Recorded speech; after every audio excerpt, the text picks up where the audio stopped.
Tonight, as you settle in and get ready to rest, you're about to begin a journey unlike any other.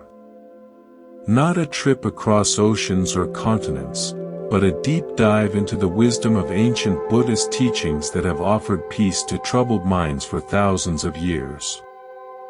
This isn't just a lesson to be learned. It's an experience to be lived. As your breathing begins to slow and your body starts to relax, allow yourself to be carried away to a place where time moves differently, a place where every single moment holds deep meaning, and where every experience, even the difficult ones, carries a purpose. Let go of the day's worries. Release the tension you're holding in your body. For the next few hours, you'll discover why Buddhism teaches that everything, absolutely everything, happens for a reason. Welcome to Monk's Moon Temple. Your journey starts now. You open your eyes at dawn in a small mountain monastery, nestled high among misty peaks. The air is crisp and clean, fragrant with the scent of pine and incense. You've traveled a long way to learn why your life seems so full of challenges that feel meaningless. Today, an elder monk has agreed to share some ancient wisdom with you. As you sit on a worn meditation cushion, the monk smiles gently. You seek to understand why suffering finds you, he says, his voice as calm as still water. What if I told you that in Buddhism, nothing happens purely by chance? The wooden floors creak beneath you as you shift, trying to get comfortable. Like you, they too are subject to the law of impermanence. You notice how your breath creates small clouds in the cool morning air, appearing and then vanishing. Just as everything in your life does. You think about the river you crossed to get here. How it never holds the same water from one moment to the next. Yet the river itself continues on.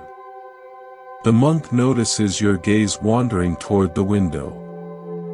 Your thoughts are like that river, he tells you, always flowing, never the same. This is impermanence. One of the fundamental truths of existence. Your mind drifts to memories that haunt you.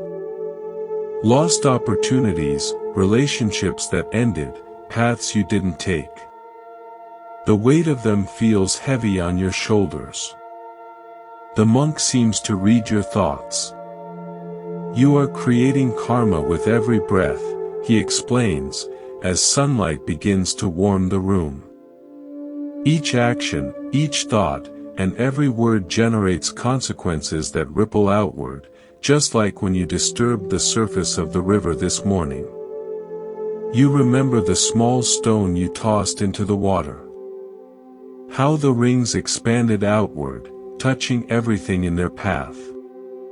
Perhaps your life works the same way. The morning light grows stronger, illuminating dust particles dancing in the air between you and the monk. His weathered face shows lines of both suffering and joy. Perhaps they are not so different after all. Tell me, he says, what troubles your heart most deeply? What has brought you across mountains to seek answers? You hesitate, organizing your thoughts. Life seems random, you finally reply.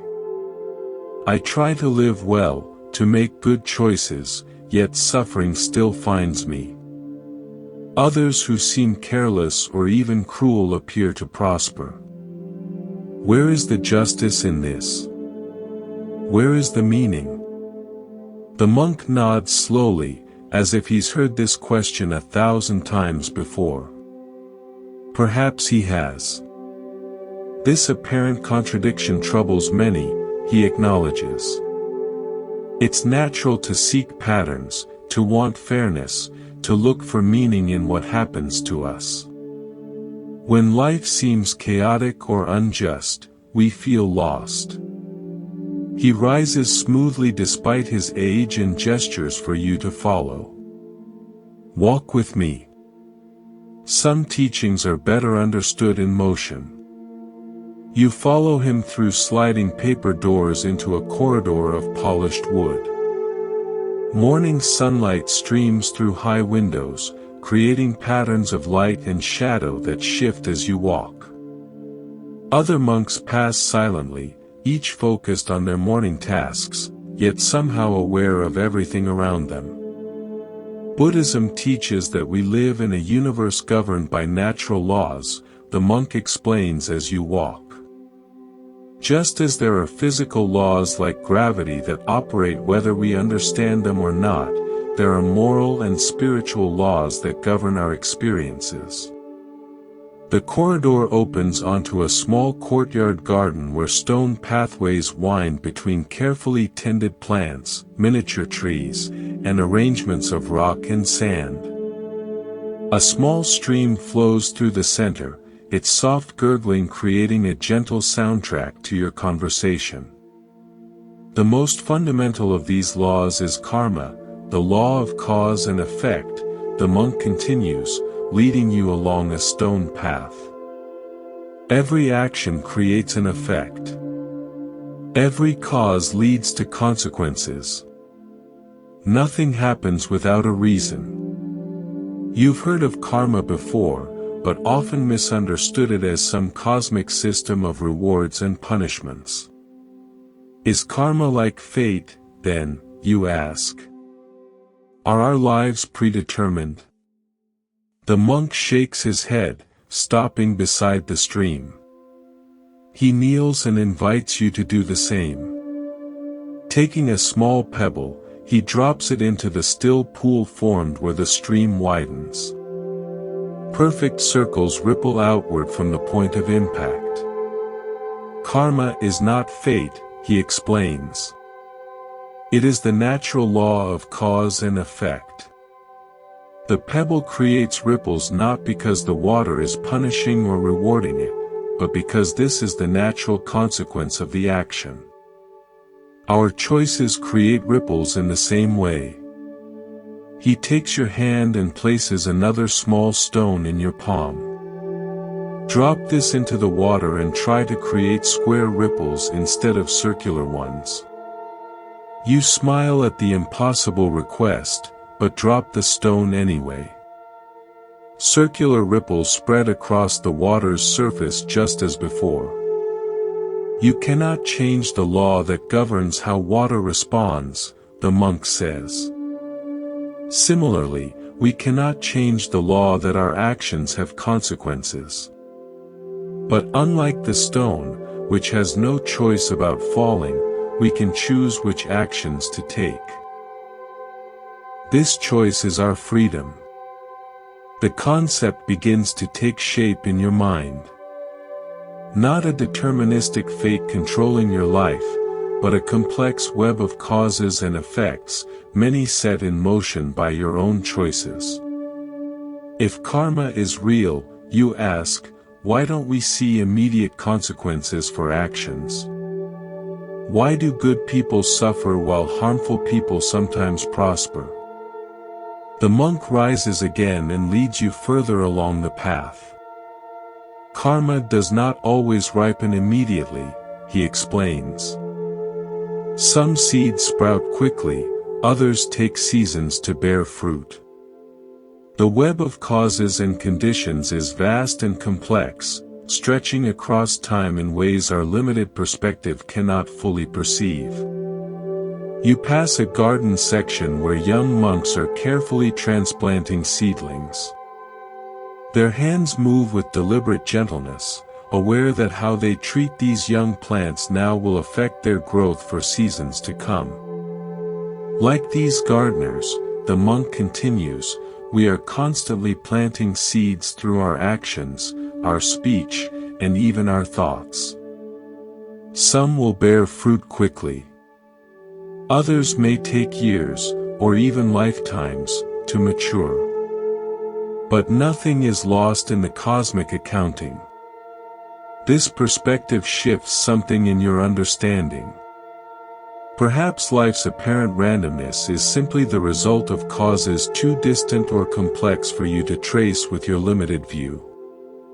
Think of karma as planting in a garden where some plants mature in days, others in seasons, and some over many years, the monk explains. A gardener who plants many varieties might be surprised by what emerges each day. Yet nothing grows that wasn't planted. The path leads to a small meditation pavilion overlooking the valley below. The monastery perches on the mountainside like a bird's nest, offering breathtaking views of the lands beyond. You sit together on a simple wooden bench, the world spread out at your feet. From here we can see far, the monk observes. Villages, fields, rivers, forests, all connected in a living system. Yet even this expanded view is limited. We cannot see beyond the horizon or into the heart of the mountain. Our perspective on life is similarly limited. A cool mountain breeze carries the scent of pine and distant rain. You breathe deeply, feeling something begin to unwind inside you. A tension perhaps carried so long you'd forgotten it was there. From our limited vantage point, the monk continues, life often seems random or unfair. We see a fragment of the pattern and mistake it for the whole. We experience an effect without recognizing its cause, or plant a cause without living to see its effect. Birds soar in the valley below, riding invisible currents with effortless grace. They neither fight against the wind nor try to control it. They simply understand its nature and work with it. Buddhist teachings invite us to expand our perspective, the monk says, to recognize that our individual life is part of a vast, interconnected web of causes and conditions stretching far beyond what we can perceive. Nothing happens in isolation. Everything is connected. You watch clouds casting moving shadows across the valley floor. A perfect visual metaphor for how conditions constantly change. This understanding does not remove life's challenges, the monk acknowledges, but it transforms how we experience them. Instead of seeing difficulties as random punishments or meaningless suffering, we recognize them as the natural unfolding of causes and conditions, many set in motion by our own past choices. A memory surfaces, a relationship that ended painfully after you ignored early warning signs. At the time, the breakup felt like cruel fate. Now you can recognize the chain of causes and effects that led naturally to that outcome. When we understand karma, the monk says, watching your realization, we stop seeing ourselves as victims of random fate and recognize our role in creating our experiences. This is not about blame, but about empowerment. If we have helped create our present circumstances through past choices, we can create different future circumstances through present choices. The liberation in this perspective dawns on you. Life's challenges are not meaningless punishment but the natural consequences of causes. And if you can understand these causes, you can plant different seeds for the future. Everything happens for a reason, the monk reiterates. Not because some divine plan dictates it, but because the universe operates through this elegant law of cause and effect. Nothing is random. Nothing is wasted. Every experience carries meaning and purpose if we have eyes to see it. As midday approaches, the monastery bell rings, its clear tone resonating through the mountain air. The sound seems to both emerge from and return to silence, a beautiful demonstration of the principle being discussed. That bell signals our midday meal, the monk explains. Come, let's join the others. Eating mindfully is another opportunity to understand these teachings through direct experience. You walk together down stone steps leading back to the main monastery buildings. Monks gather from various areas, gardens, workshops, meditation halls, converging on the simple dining hall with unhurried purpose. Inside, low tables are arranged in neat rows. Monks sit on cushions before simple settings, a bowl, a cup, chopsticks wrapped in cloth. You're guided to a place along one wall where you can observe the ritual about to unfold. Once all are seated, a palpable silence falls. No one reaches for food, though steam rises temptingly from pots at the center of each table. The head monk recites a brief chant which the others join, voices blending in practiced harmony. This chant expresses gratitude, your teacher explains quietly when it concludes. Gratitude for the food, for those who grew it, transported it, prepared it, and serve it. Recognizing the vast web of causes and conditions that brings even this simple meal to us. Only then does the serving begin, an orderly, mindful process. Each person receives the same modest portions in their bowl. No one begins eating until all are served. Before we eat, the monk instructs you, look deeply at your food. Consider its journey. The seed that grew with the help of sun and rain. The farmer who tended and harvested it. The many hands that brought it here.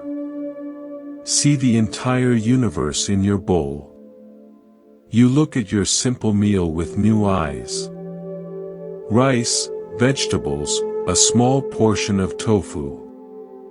Indeed, when you consider everything required to create this food and bring it before you, it becomes extraordinary. Sunlight transformed through photosynthesis into nourishment. Rain that fell because of complex weather patterns. Countless beings whose work contributed to this moment. Now eat with full awareness, the monk suggests. Notice the texture, temperature, and flavor of each bite. Chew slowly, experiencing the food completely. This is mindfulness, being fully present with what is. The dining hall remains quiet except for the subtle sounds of eating. No conversation, no distraction, just complete presence with the act of nourishment. You try to follow this example, surprised at how different food tastes when given your full attention. Flavors seem more vivid, textures more interesting. Even simple rice becomes complex and satisfying when not eaten on autopilot. This mindful eating, the monk explains between careful bites, demonstrates another aspect of Buddhist wisdom. When we are fully present, we discover that ordinary experiences contain extraordinary depth. The present moment, fully experienced, is infinitely rich. You notice how different this feels from your usual meals, often eaten quickly while distracted by screens, conversations, or thoughts about past and future. How much richness have you missed by not being present? Many people rush through life never fully experiencing it, the monk observes.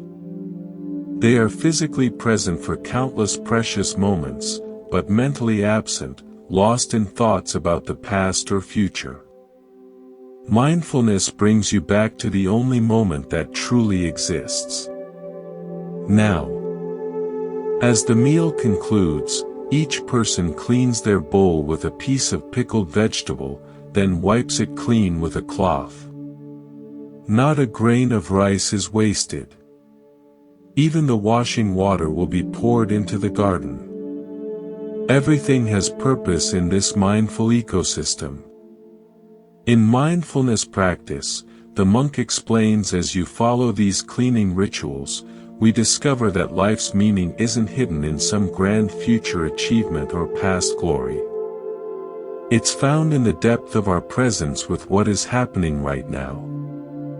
After the meal, while most monks return to their various duties, your teacher invites you to the meditation hall.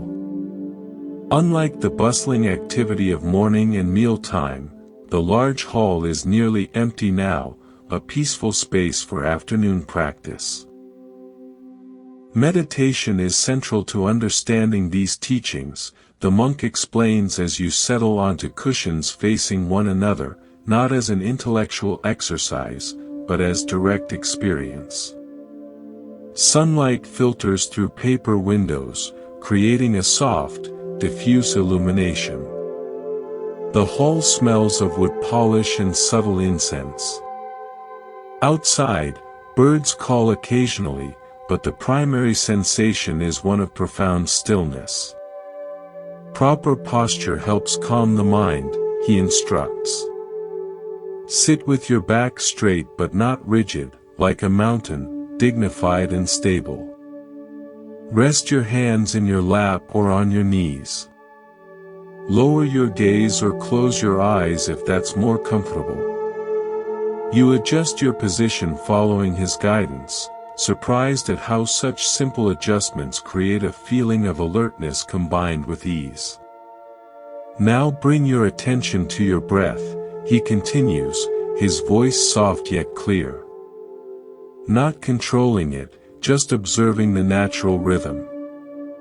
Feel the sensations of breathing, the air moving through your nostrils, the rising and falling of your chest and abdomen. You follow these instructions, immediately noticing how difficult it is to keep attention on something so simple.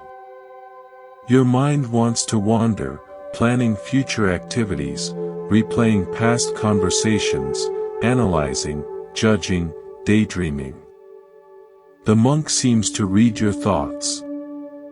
Each time you notice your mind has wandered, gently bring your attention back to your breath. This returning is the practice. Every time you notice distraction and come back, you're strengthening your mindfulness muscle. You practice for several minutes, repeatedly catching your mind wandering and returning to breath awareness. It's humbling to realize how rarely your mind stays where you direct it. The untrained mind is like a wild elephant, the monk explains. Powerful but uncontrolled, causing damage even when it means well. Meditation is how we gradually tame this elephant, training it to serve rather than control us. A fly buzzes near your ear, immediately capturing your attention. The monk smiles. Notice how easily distractions pull you away. This is normal. The mind naturally moves toward what's novel or potentially threatening. With practice, you'll develop the ability to acknowledge distractions without being captured by them. You return to your breath now, noticing subtle details. The slight pause between inhale and exhale. The cooling sensation of air entering your nostrils. The warming as it leaves. As concentration deepens, the monk says after some time, you begin to observe not just the breath but the nature of experience itself.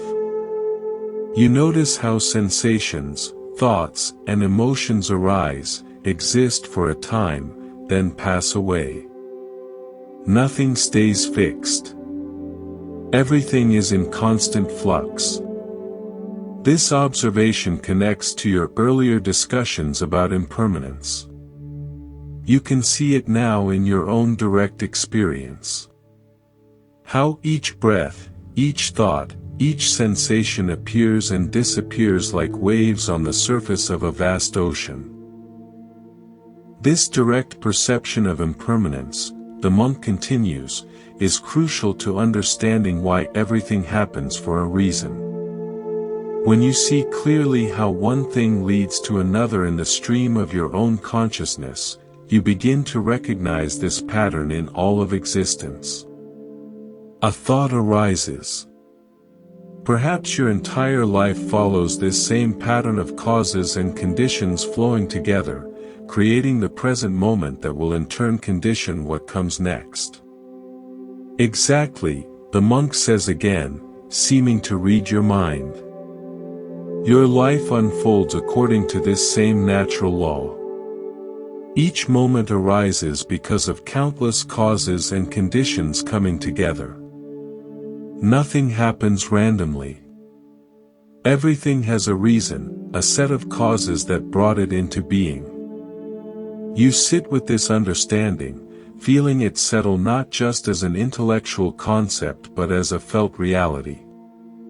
Your current situation, sitting in this monastery seeking these teachings, didn't happen by chance but resulted from countless prior choices, experiences, and conditions all flowing together to create this moment.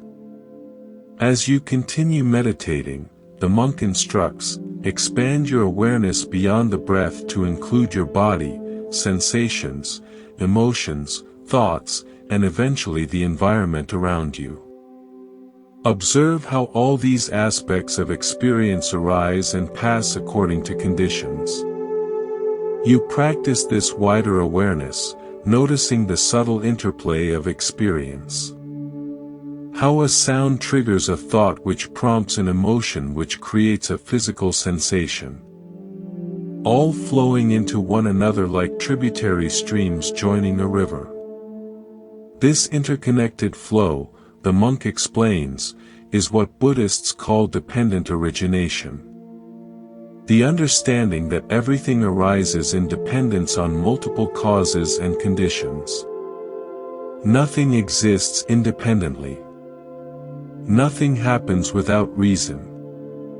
As your meditation deepens, time seems to stretch and contract in unusual ways. What might be minutes feels like hours. What might be an hour passes in what seems like moments. This too is part of the teaching. How even our perception of time is conditioned rather than absolute.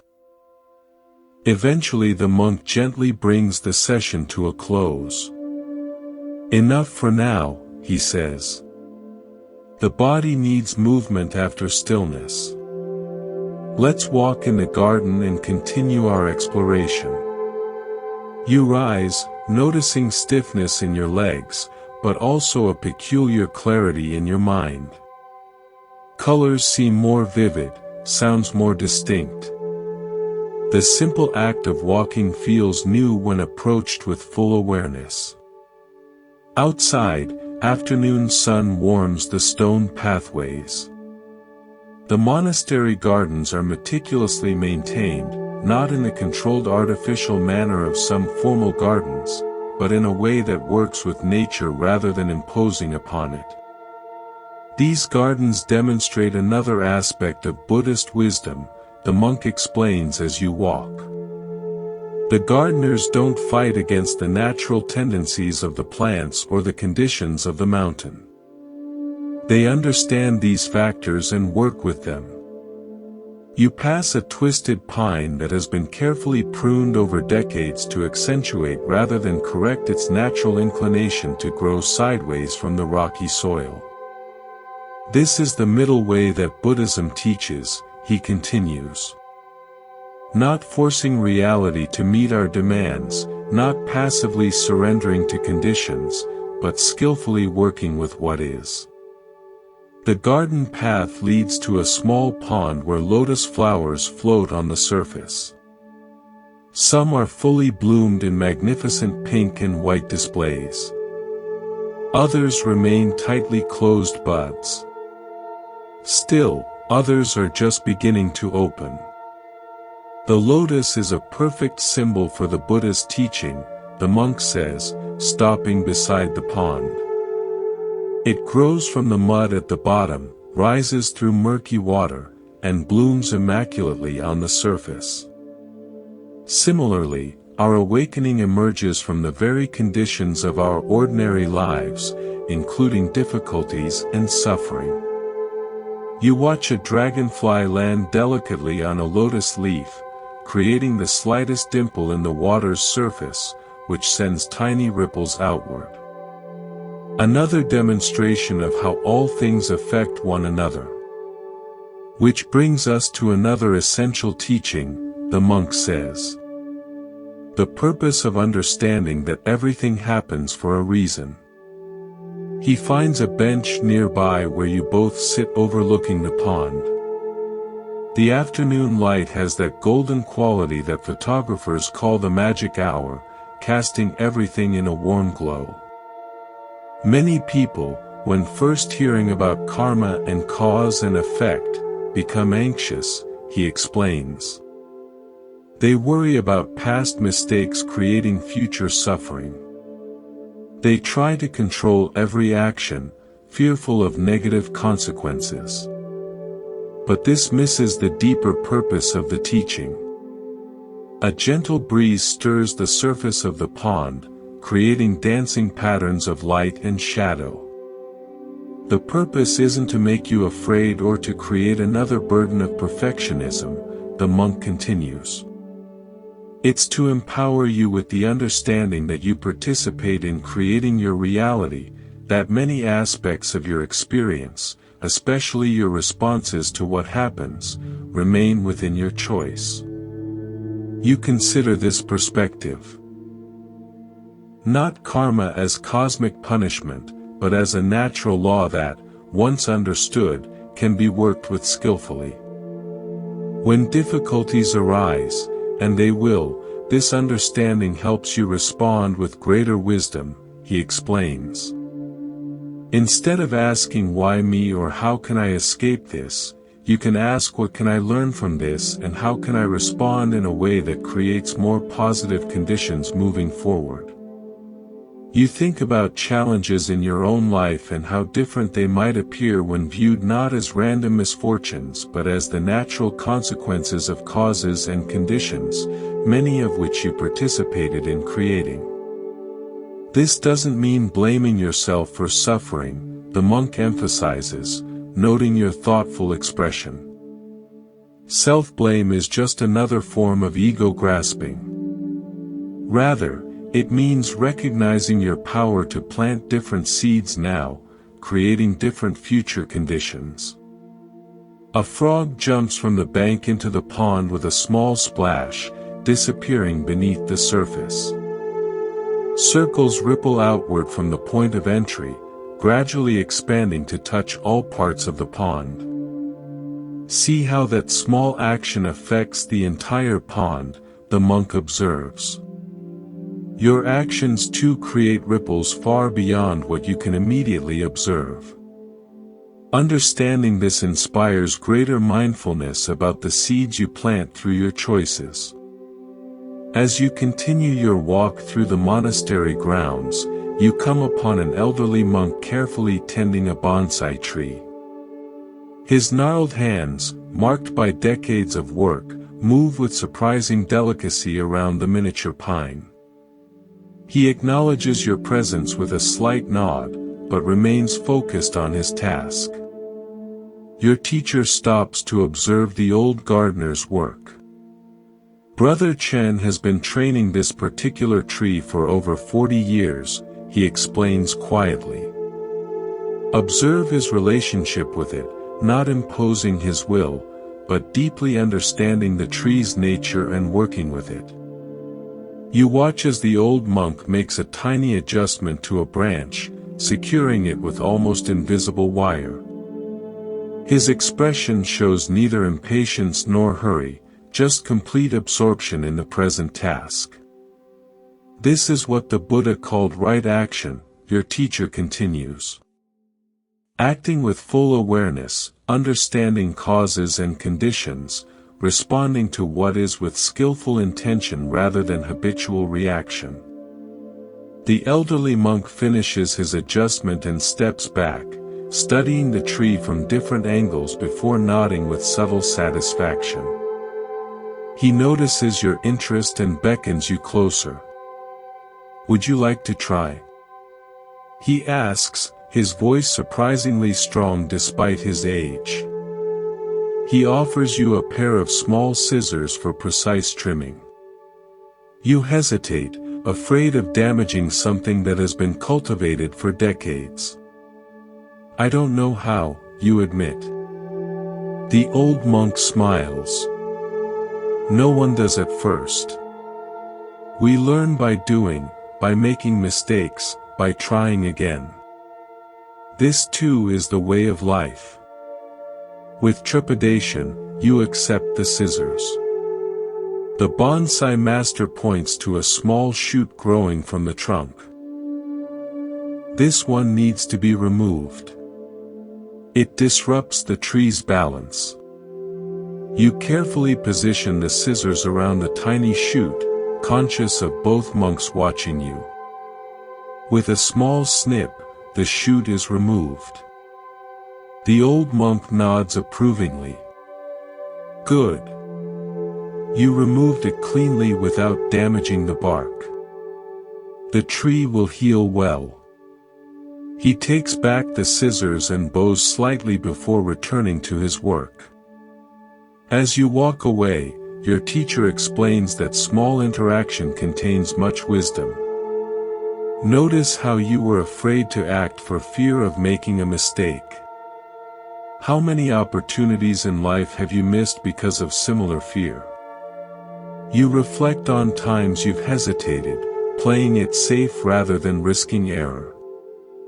Also notice how Brother Chin created a safe space for you to try, guiding without controlling, allowing you the dignity of your own experience while preventing serious harm. This is how wise teachers function. The path winds upward now, leading to a viewpoint higher on the mountain. The climb requires more effort and conversation pauses as you both focus on the ascent.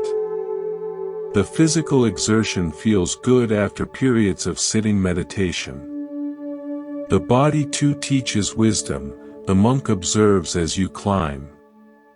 Notice how it naturally finds efficient ways to move on this uneven path. It doesn't fight gravity or terrain, but works with these conditions. You realize you've been unconsciously adjusting your gait to the mountain path. Shorter steps on the steeper sections, shifting weight differently on loose versus solid ground. Your body intuitively understands how to respond to conditions.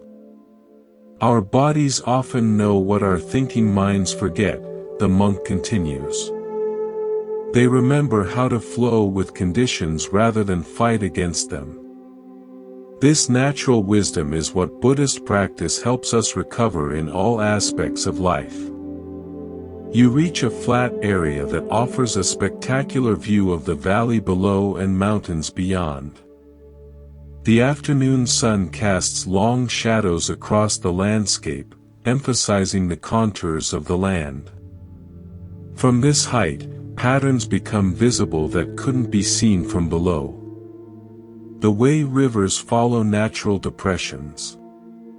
How forests grow in certain patterns determined by soil and sun exposure. From here we gain perspective, the monk says as you both catch your breath. Similarly, Buddhist teachings offer a vantage point from which to observe life's patterns. We begin to recognize how certain actions consistently lead to certain results. You notice how the monastery itself is positioned to work with the mountain's natural features, nestled into a protected area, oriented to capture sunlight, situated near natural springs. Nothing fights against the conditions. Everything works harmoniously with what is. When you understand that everything happens for a reason arising from causes and conditions, you stop fighting reality, the monk explains. Instead, like the monastery architects, you learn to work skillfully with conditions as they are. A hawk circles overhead, riding thermal currents with minimal effort. It doesn't fight against the air but understands intuitively how to use these invisible patterns to soar. This is the freedom Buddhist practice offers, the monk says, watching the hawk. Not freedom from conditions, that's impossible, but freedom within conditions. The wisdom to navigate life's currents like that hawk, with minimal struggle and maximal harmony. The sun begins its descent toward the western mountains, casting longer shadows across the landscape. Your teacher suggests heading back to the monastery for the evening meditation and meal. The downhill journey requires different muscles and different awareness than the climb up. Notice how descending presents its own challenges, the monk observes as you carefully navigate a steep section. In life too, success and achievement can sometimes be as challenging to navigate skillfully as difficulty and struggle. You consider this wisdom, how reaching goals or obtaining desires doesn't automatically bring lasting happiness. Sometimes achieving what you thought you wanted creates unexpected new challenges. The Buddha taught that attachment to outcomes, even positive ones, creates suffering, the monk continues. When we cling to how we think things should be rather than working skillfully with how they are, we create inner conflict. Back at the monastery, preparations for evening activities are underway. One monk strikes a large bell, its resonant tone signaling the transition from day's work to evening practice. Others light lanterns as daylight begins to fade. Before evening meditation, your teacher says, I want to address another aspect of why everything happens for a reason. This concerns how we respond to life's difficulties. He leads you to a small side garden where stone lanterns create pools of warm light in the gathering dusk. The atmosphere is peaceful, conducive to deeper conversation. Throughout life, everyone faces challenges that seem meaningless or unfair, he begins. Illness, loss, betrayal, failure, experiences that can make us question whether life has purpose at all. You think about your own difficult experiences, times when suffering seemed random and cruel. Buddhist wisdom doesn't claim that suffering doesn't exist or doesn't matter, the monk clarifies. The Buddha's first noble truth acknowledges that suffering is real. But this teaching offers a perspective that transforms how we relate to difficulty.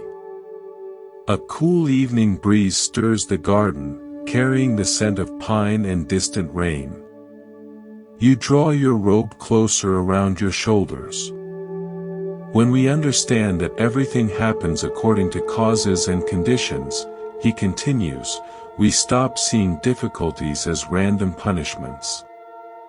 Instead, we recognize them as the natural unfolding of complex processes, many influenced by our own past choices and current responses. This perspective shifts something fundamental. From seeing yourself as a helpless victim of circumstance to recognizing your role in both creating and responding to conditions. More importantly, the monk adds, this understanding reveals that difficulties themselves have purpose. They are not meaningless, even when painful. They offer precisely the conditions needed for certain kinds of growth that couldn't happen otherwise. He reaches down to pick up a small stone from the garden path, smooth and rounded from years of exposure to elements. This stone was once rough and angular, he explains, placing it in your palm. Through friction with water and other stones, it gradually became smooth. What might have seemed like damage, being tumbled and scraped, actually revealed its inherent beauty. You feel the stone's perfect smoothness, understanding the metaphor. Perhaps life's friction serves a similar purpose, wearing away rough edges to reveal something more essential underneath. The most difficult experiences often create the conditions for our greatest growth, the monk continues. Not because suffering itself is good, but because it challenges our habitual patterns and forces us to develop new capacities. You reflect on how your own challenging experiences, painful as they were, led to important insights and developments that might not have happened otherwise. When facing difficulty, he advises, try shifting from why is this happening to me to what might this be preparing me for? What qualities is this helping me develop? This simple reframing transforms how you experience challenges.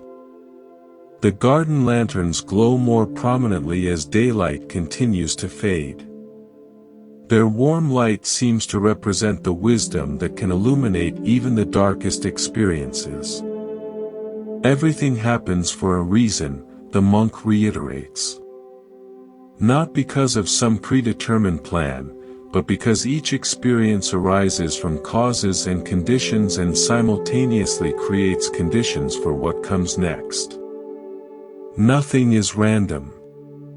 Nothing is wasted. Everything serves your development if you have eyes to see it. The monastery bell rings again, signaling the evening meditation session.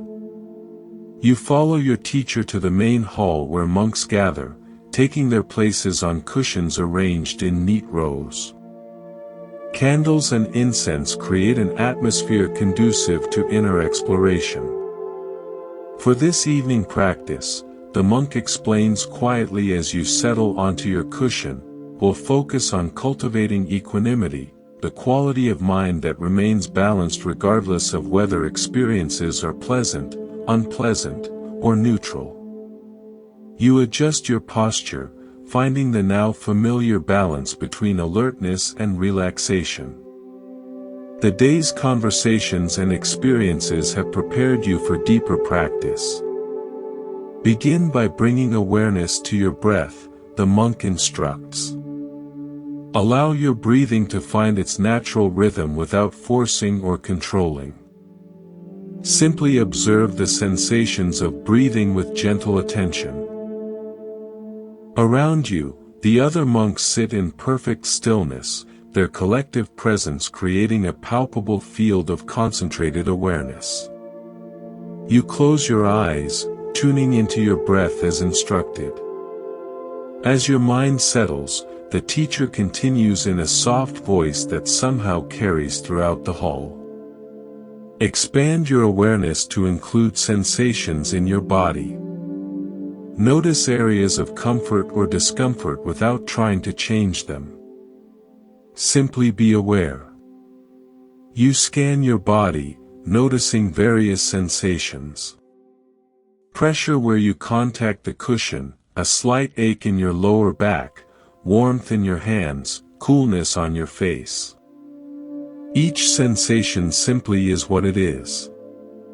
Neither good nor bad in itself. Now notice your emotional state, the monk guides. Are you feeling calm, anxious, peaceful, impatient? Whatever emotions are present, allow them to be without judgment or resistance.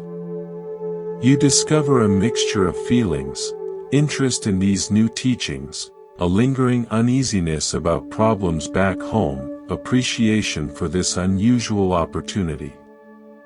The instruction to observe without judgment helps you see these emotions as passing experiences rather than defining realities. Expand your awareness further to include thoughts passing through your mind, the monk continues. Watch them arise and pass without getting caught in their stories. See them as clouds moving through the sky of your awareness. This practice reveals how busy your mind remains despite the peaceful environment, plans, memories, questions, judgments, a constant stream of mental activity. Yet with growing mindfulness, you can observe this stream without being swept away by it. Now, the monk says, after several minutes of this observation, contemplate the nature of equanimity. When pleasant experiences arise, notice any tendency to grasp or cling to them. When unpleasant experiences arise, notice any tendency to resist or avoid them. When neutral experiences arise, notice any tendency toward boredom or seeking distraction.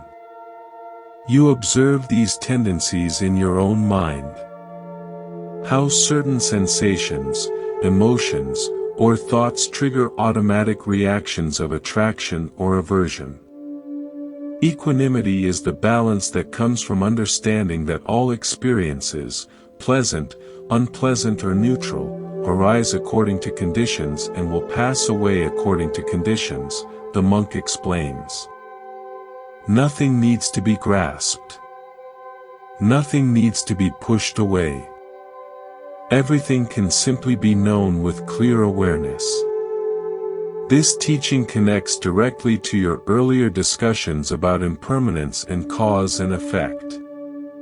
If everything arises due to conditions and will pass away when conditions change, then clinging to pleasant experiences or fighting against unpleasant ones makes little sense. When we truly understand that everything happens for a reason, the monk continues, equanimity develops naturally. We stop taking experiences so personally. We recognize that pleasant and unpleasant alike arise from complex causes and conditions, not because we deserve reward or punishment. This perspective offers a profound freedom from the exhausting cycle of craving pleasant experiences and avoiding unpleasant ones. Perhaps peace comes not from controlling what happens, but from how you relate to whatever happens. As we sit in these final minutes, the monk instructs, practice meeting each arising experience, whether sensation, emotion, or thought, with this balanced awareness. Not preferring, not rejecting, just knowing with clarity. The hall falls silent except for the occasional sounds of breathing and distant temple bells. You practice as instructed, watching the parade of sensations, emotions, and thoughts with growing equanimity.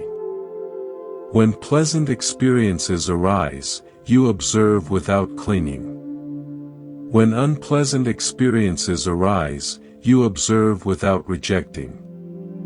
When neutral experiences arise, you observe without seeking distraction. Something subtle shifts in your awareness, a spaciousness that wasn't there before.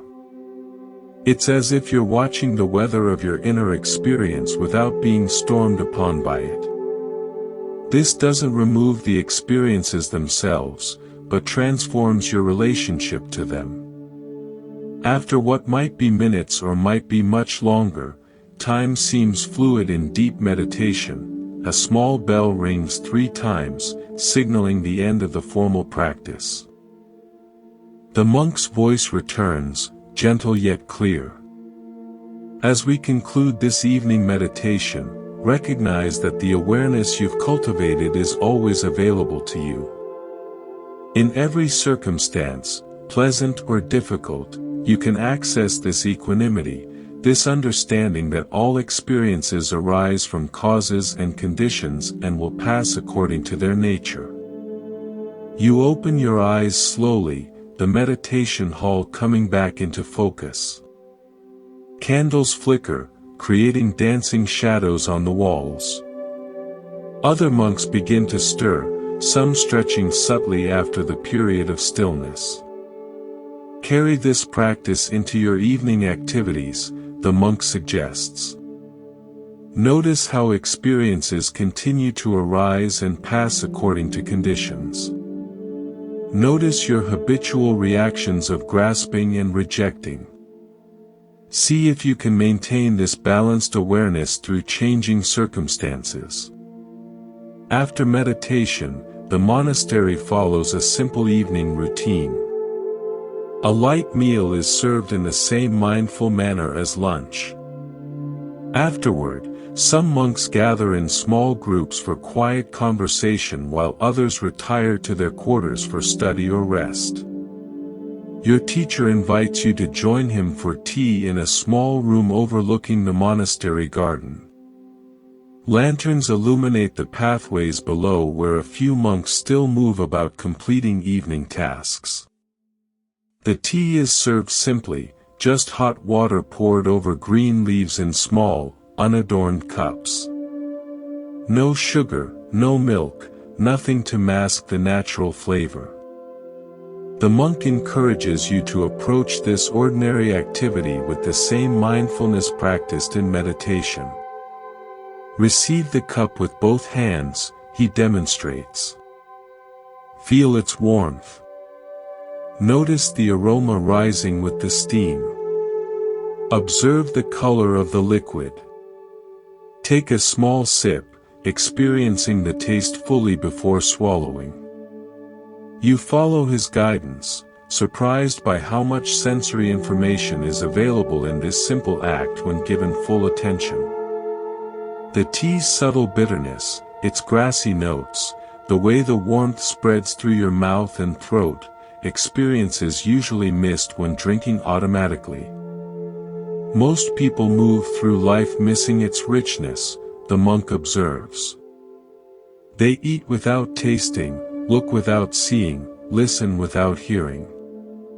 Their minds are always elsewhere, reviewing the past or anticipating the future. They miss the only moment that truly exists. Now. You consider how often you've been physically present but mentally absent in your own life, missing countless moments because your attention was scattered. This mindfulness practice, he continues, is essential to understanding why everything happens for a reason. When we're not present, we miss the subtle connections between causes and effects. We plant seeds without awareness, then are surprised by what grows. The simple room, illuminated by a single lantern, creates an atmosphere of intimacy conducive to deeper conversation. Outside, night has fully descended. Stars appear in the clear mountain sky, visible through the open window. Before you rest tonight, the monk says, I want to address a common misunderstanding about Buddhist teachings on cause and effect.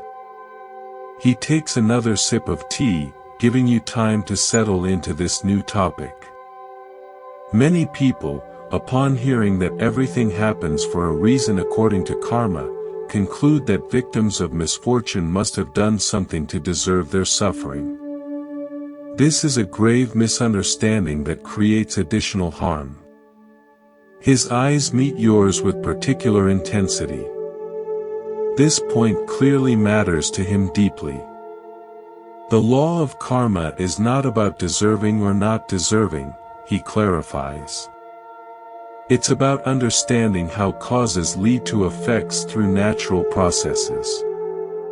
A child born into poverty or someone suffering from illness hasn't done anything to deserve this situation in a moral sense.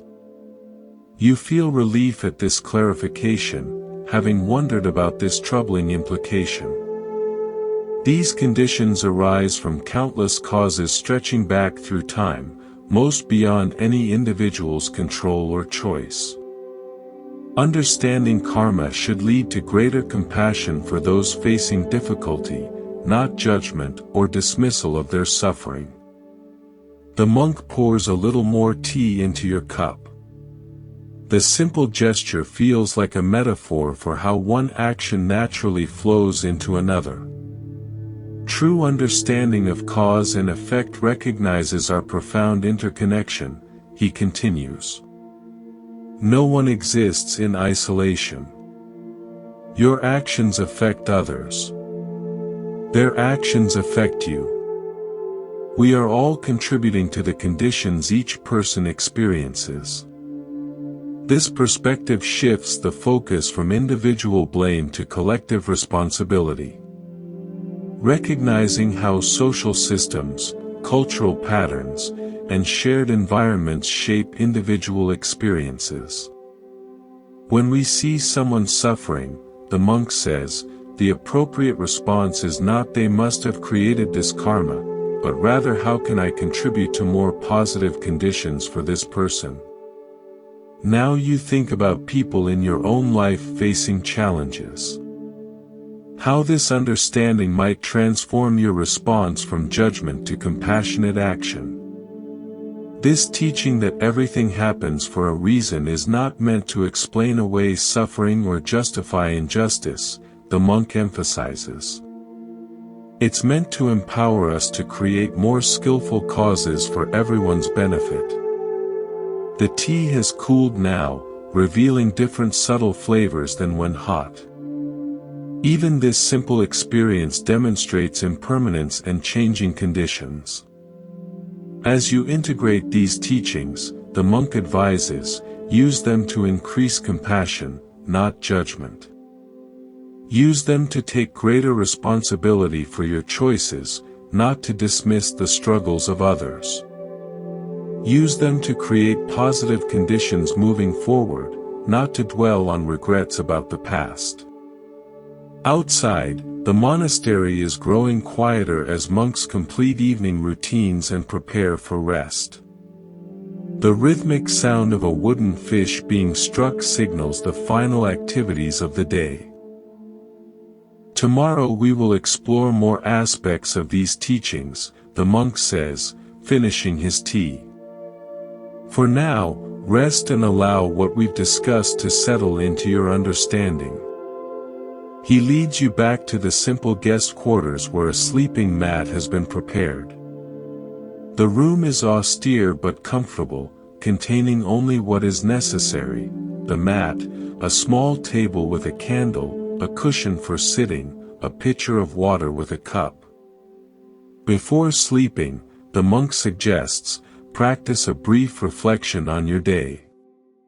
Review significant moments without judgment, simply noticing patterns of cause and effect in your experiences and responses.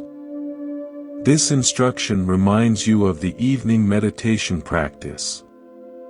Observing without grasping or rejecting, simply knowing with clarity.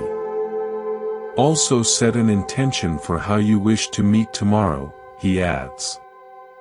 Not rigid expectations about what should happen, but an aspiration for how you will respond to whatever conditions arise. The monk lights the candle on your table, creating a small circle of warm light in the simple room. Rest well, he says with a gentle bow. Remember, everything that happens, even in dreams, arises from causes and conditions and offers teaching if we have eyes to see it. With these words, he leaves you to your evening contemplation. You sit for a time on the cushion, following his suggestion to review the day's experiences and teachings. So much has been shared in this single day: impermanence, karma, mindfulness, equanimity, all aspects of the central understanding that everything happens for a reason according to natural laws of cause and effect.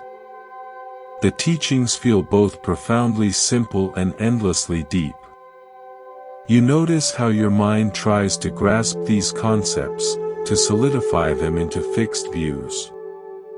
Even this grasping is an instructive demonstration of what the Buddha identified as the cause of suffering: the mind's tendency to cling to ideas, experiences, and outcomes rather than flowing with the natural unfolding of conditions.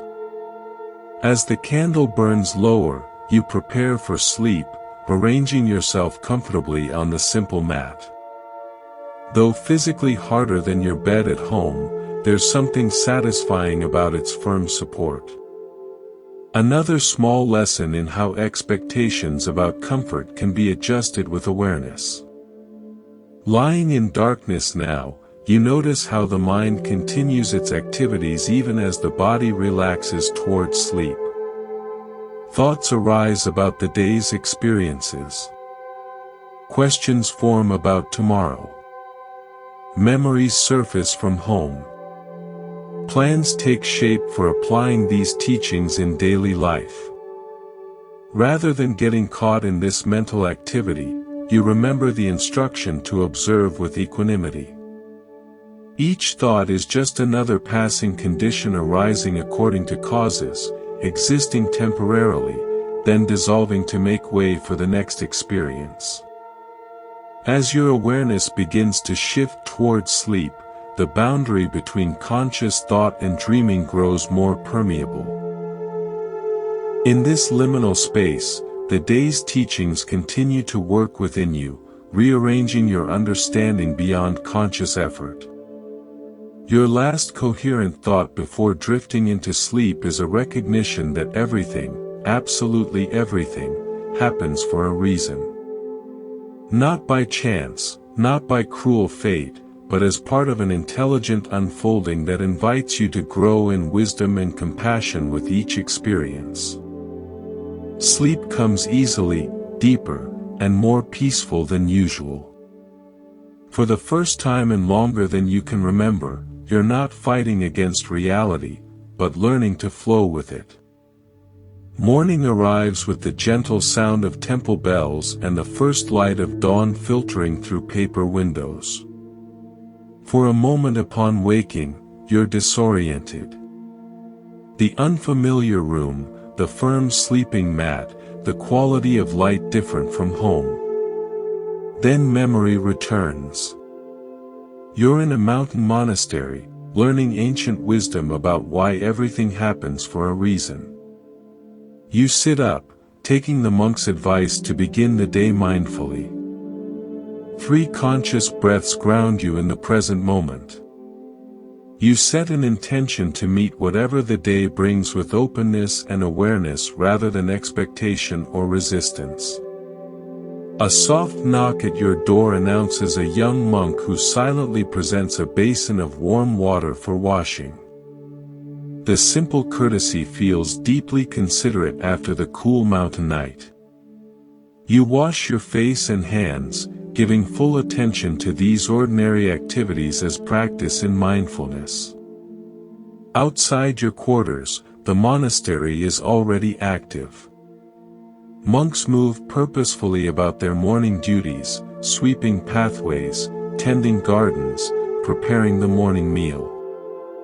There's an atmosphere of collective harmony, each person contributing to the whole without apparent ego or conflict. Your teacher from yesterday appears, greeting you with a small bow. "Did you rest well?" he asks. "Very well," you respond, surprised to realize it's true. Despite the strange surroundings and simple accommodations, you feel remarkably rested. Good. The quiet mind sleeps deeply, he observes. Today, we will continue exploring why everything happens for a reason, focusing on how this understanding transforms our response to life's more challenging aspects. The morning follows the monastery's established rhythm. Meditation, a simple breakfast eaten mindfully, brief periods of work contributing to the community. These activities aren't interruptions to the teaching, but integral parts of it, opportunities to practice presence and mindfulness in ordinary actions. By mid-morning, you join your teacher in the same garden where you began yesterday's exploration. The day is clear and cool, the rising sun warming the stone bench where you sit. Yesterday we discussed how everything arises from causes and conditions, the monk begins. Today I want to explore how this understanding helps us work with one of life's greatest challenges, suffering. A butterfly passes between you, its delicate wings catching the sunlight. Its brief visitation seems to perfectly illustrate the transient nature of all phenomena. The Buddha's central teaching addressed suffering directly, the monk continues. He didn't promise to eliminate life's difficulties, but he offered a path to transform our relationship with them. This path begins with understanding why suffering occurs. You think about your own experiences of suffering, from minor irritations to profound losses, and the various ways you've tried to escape or overcome them, often without lasting success. Most people respond to suffering in one of three ways, the monk explains. They try to escape it through distraction or denial. They fight against it, creating additional suffering through resistance. Or they resign themselves to it, falling into helplessness or despair. These patterns sound familiar. You've experienced all three at different times. Buddhist wisdom offers a fourth way, he continues. We learn to meet suffering with clear awareness, understanding its causes and conditions, responding with wisdom rather than reaction. A memory surfaces, a painful relationship breakup you experienced years ago. You recall cycling through exactly these responses, trying to numb the pain through distractions, fighting against reality by attempting to win the person back, eventually sinking into temporary despair when these efforts failed. Consider a difficult experience from your own life, the monk suggests, seemingly reading your thoughts again. Notice how suffering arose not just from the situation itself, but from how you related to it. You reflect on that relationship ending. The initial event was painful certainly, but you can now see how much additional suffering came from your resistance, demanding reality be different than it was, taking the situation personally as if the universe were punishing you specifically, creating elaborate stories about what the experience meant about your worth or future. When we understand that everything happens for a reason according to causes and conditions, the monk explains, we stop taking difficulties so personally. We recognize that painful situations arise not to punish us but as the natural unfolding of complex processes, many beyond anyone's conscious control. This perspective offers a curious freedom, not from the pain itself, but from the additional layers of suffering created by resistance, personalization, and elaborate meaning-making. This doesn't mean we become passive or indifferent, the monk clarifies, perhaps noticing a question forming in your mind. Understanding causes and conditions actually empowers us to respond more effectively. Instead of wasting energy fighting against what has already happened, we can focus on creating more skillful conditions moving forward. The sun has risen higher now, its warmth more pronounced on your face and hands. Even this simple sensation demonstrates the teaching. Conditions constantly change, creating new experiences moment by moment. Let me share a story that illustrates this approach to suffering, the monk says, settling more comfortably on the stone bench. It concerns a farmer whose experience demonstrates the wisdom of meeting life's events with equanimity rather than rapid judgment. You prepare to listen, sensing that stories sometimes convey wisdom more effectively than abstract explanations. There once was a farmer who had worked his crops for many years, the monk begins. One day his horse ran away.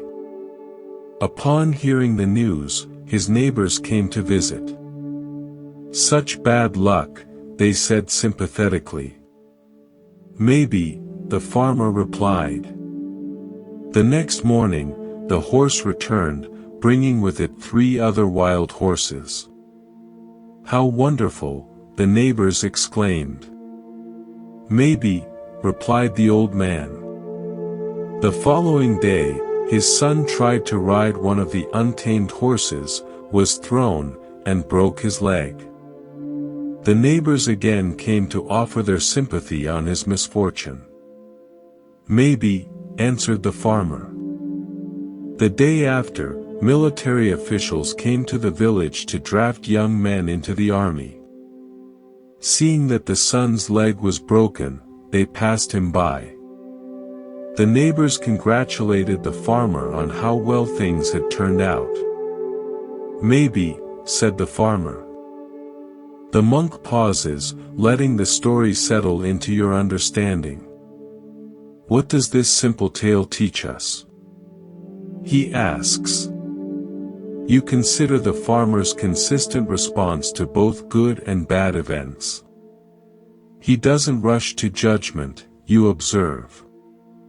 He doesn't assume he can immediately know whether something is fortunate or unfortunate.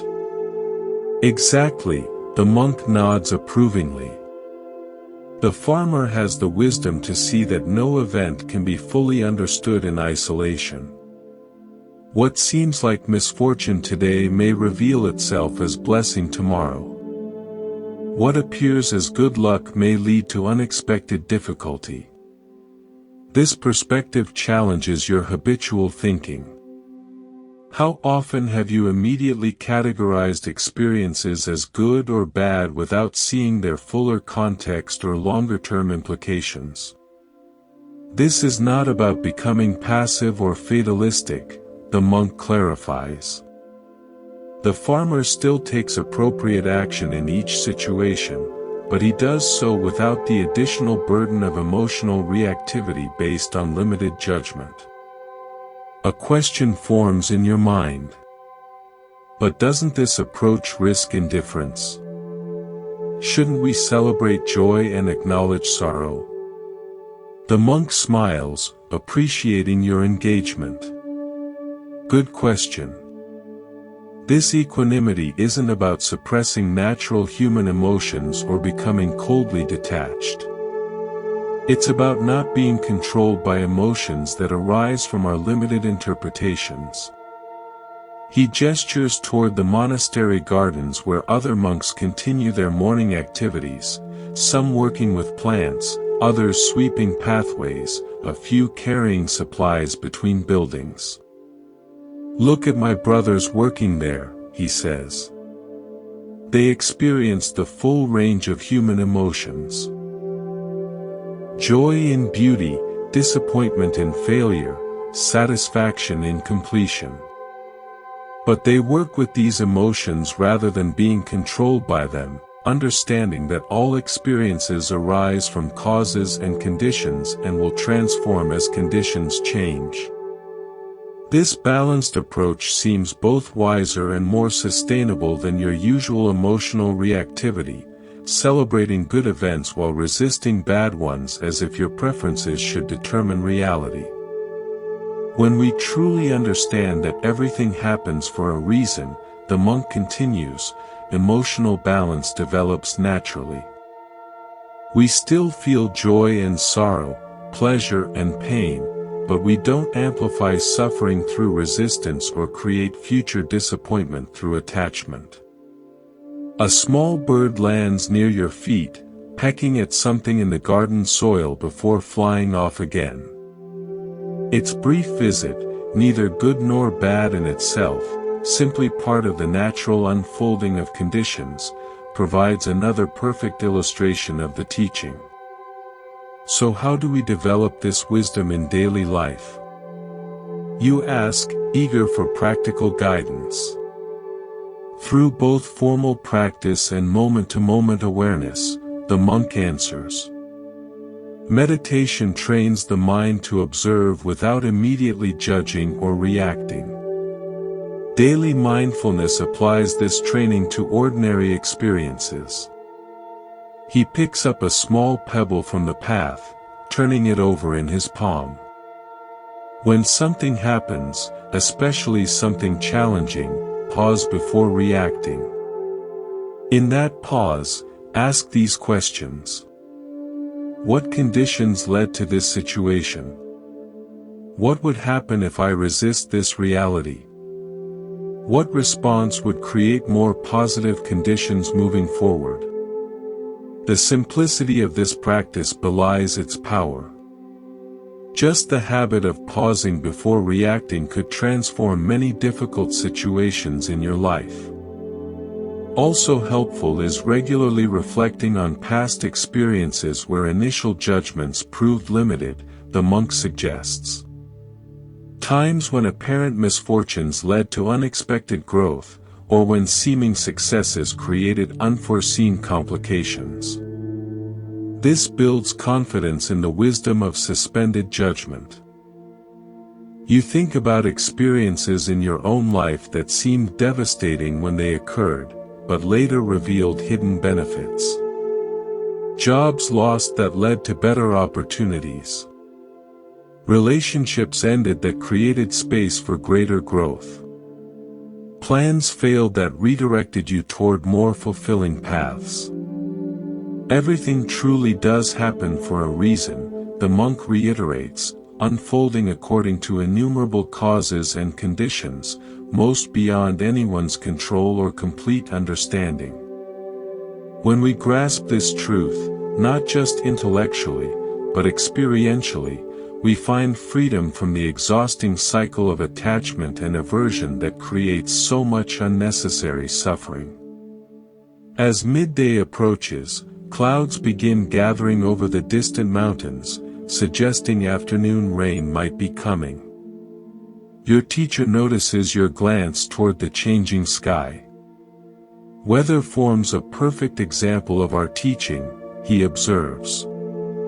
Countless conditions, temperature, pressure, humidity, wind patterns, interact to create what we experience as a single event, rain.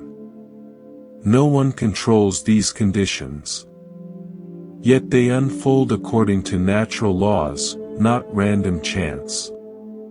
The monastery bell rings, signaling the midday meal. Monks begin moving toward the dining hall, their various morning activities concluding in synchrony. Let's join the others, your teacher suggests. The afternoon meal provides another opportunity to practice mindfulness, to experience directly how everything, even the simple act of eating, happens for specific reasons according to conditions. As you walk together along stone pathways, the monk continues exploring the practical application of these teachings. Understanding that everything happens for a reason doesn't mean we become passive, he emphasizes. We still act, but with greater wisdom. We work with conditions rather than against them, creating causes likely to lead to beneficial effects. You enter the dining hall where monks are taking their places in the same ordered, mindful manner you observed yesterday. The simple room contains no decorations or distractions, just low tables, cushions, and the necessities for the meal. Before we eat, the monk whispers as you take your place, observe the entire process that brings this food before us. The sunshine, rain, and soil that nourished the plants. The farmers who tended and harvested them. Those who transported, stored, and prepared these simple ingredients. The monastery economy that procures what we cannot grow ourselves. Following the midday meal, many monks retire for a brief rest during the hottest part of the day. Your teacher suggests using this time for walking meditation in a covered portico that offers shade while allowing air to circulate freely. Walking meditation provides another method for experiencing how everything happens according to conditions, he explains. As you begin walking slowly side by side, pay attention to the complex coordination required for this seemingly simple activity. You bring awareness to the process of walking, the shifting of weight, the lifting of the foot, the movement through space, the placing down. Countless muscles, nerves, and brain functions work together to create what we usually take for granted as the single action of walking. Notice how each step depends on the previous step and creates conditions for the next, the monk instructs. This is how all of life unfolds. Each moment arising from previous conditions and simultaneously creating conditions for what follows. The covered walkway circles the main meditation hall, offering glimpses of the courtyard garden through evenly spaced columns. Your walking tempo is much slower than normal, not artificially slow, but paced to allow full awareness of each movement. When walking normally, we rarely notice these complex processes, the monk observes. Similarly, in daily life, we seldom perceive the intricate web of causes and conditions creating each moment. We see results without recognizing their origins. Rain begins falling as predicted, creating a gentle percussion on the tiled roof above. The timing feels perfect. The protection of the covered walkway arranged precisely for this condition. Life functions more harmoniously when we align with rather than fight against conditions, the monk continues as you walk. Like being in this covered walkway during rain.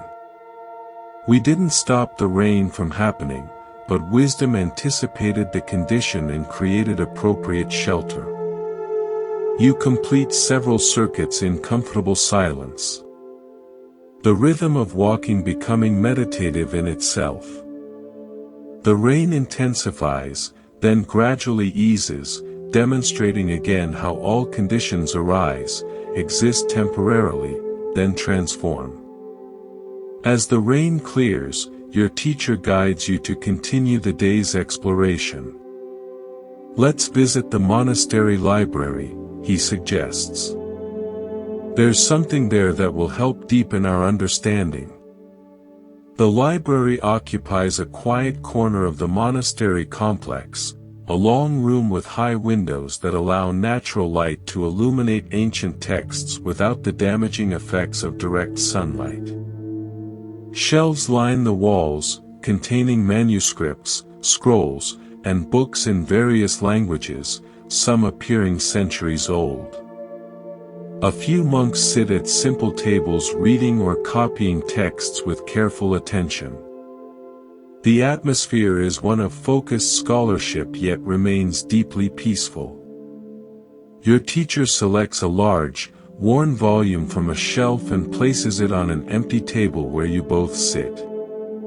The book opens to reveal beautiful calligraphy brushed by hand on handmade paper. Though you cannot read the language, the text is clearly arranged in verses with occasional illustrations in faded ink.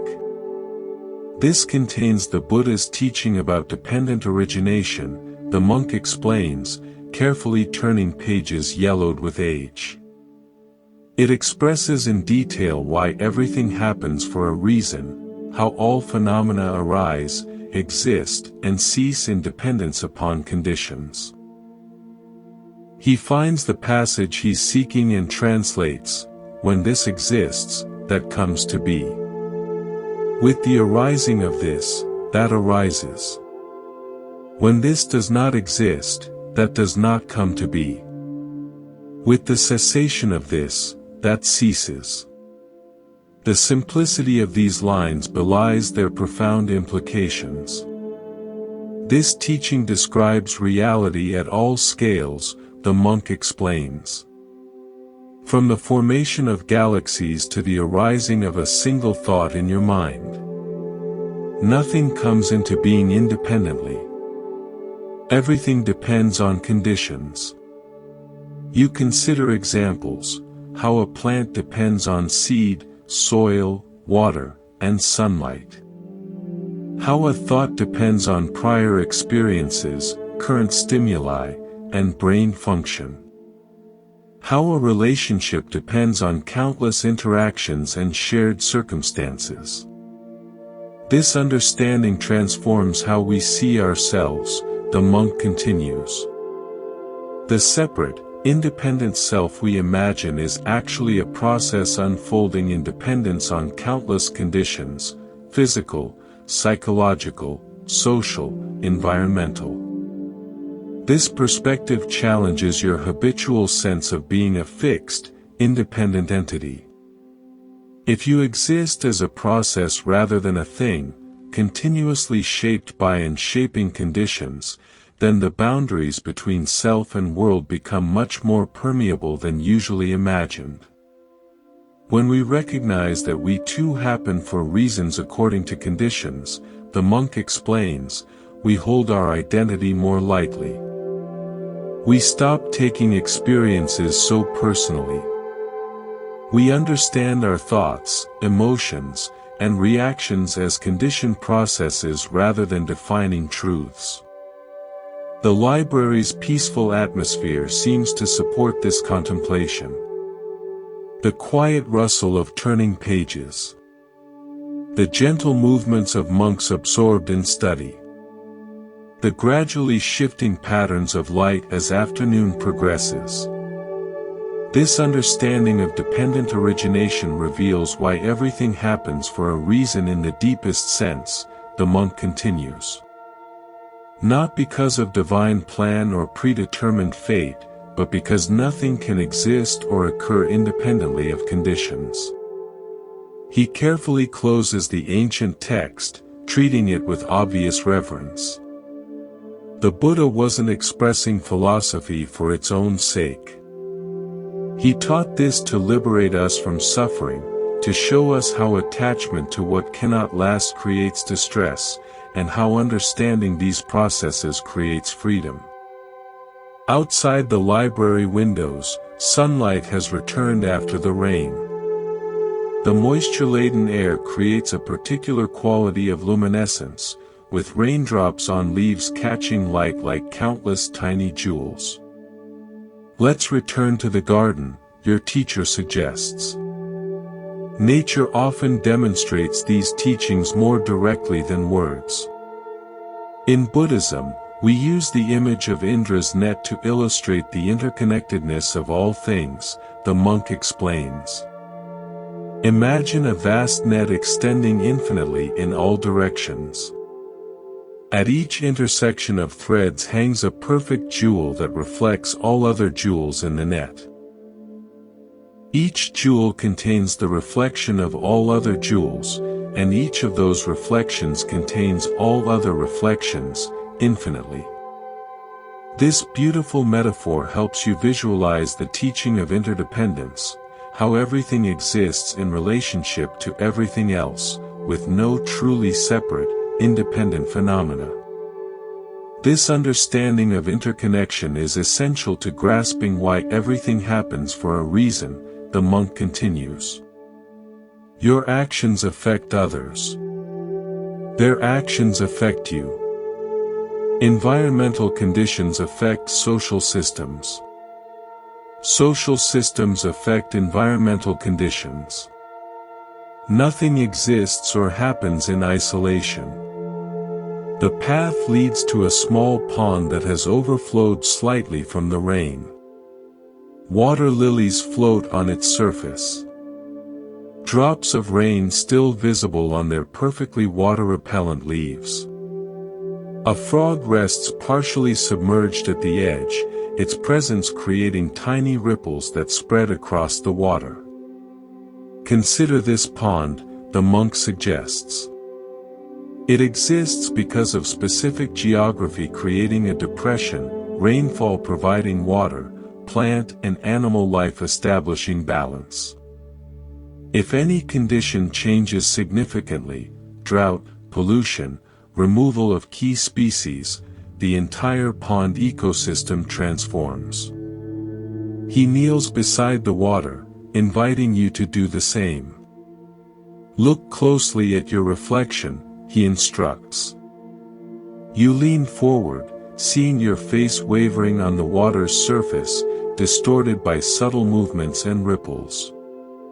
Just as this reflection exists dependent on water, light, and your position, the monk explains, what you think of as yourself exists dependent on countless conditions: body, memories, relationships, environment, culture, language. Change any significant condition, and your experience of self transforms. This perspective challenges your habitual sense of being a fixed, independent entity. If you exist as a process rather than a thing, continuously shaped by conditions, then perhaps identity is more fluid than usually assumed. When we truly understand dependent origination, the monk continues, we hold our sense of self more lightly. We stop taking experiences so personally.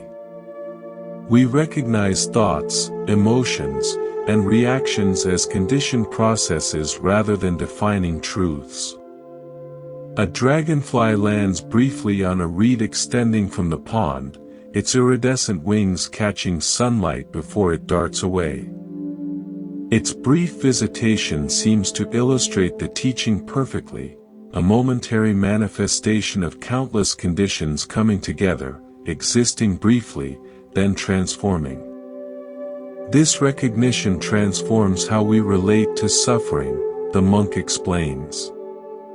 Instead of asking why is this happening to me as if suffering were personal punishment, we understand this is happening because conditions support it.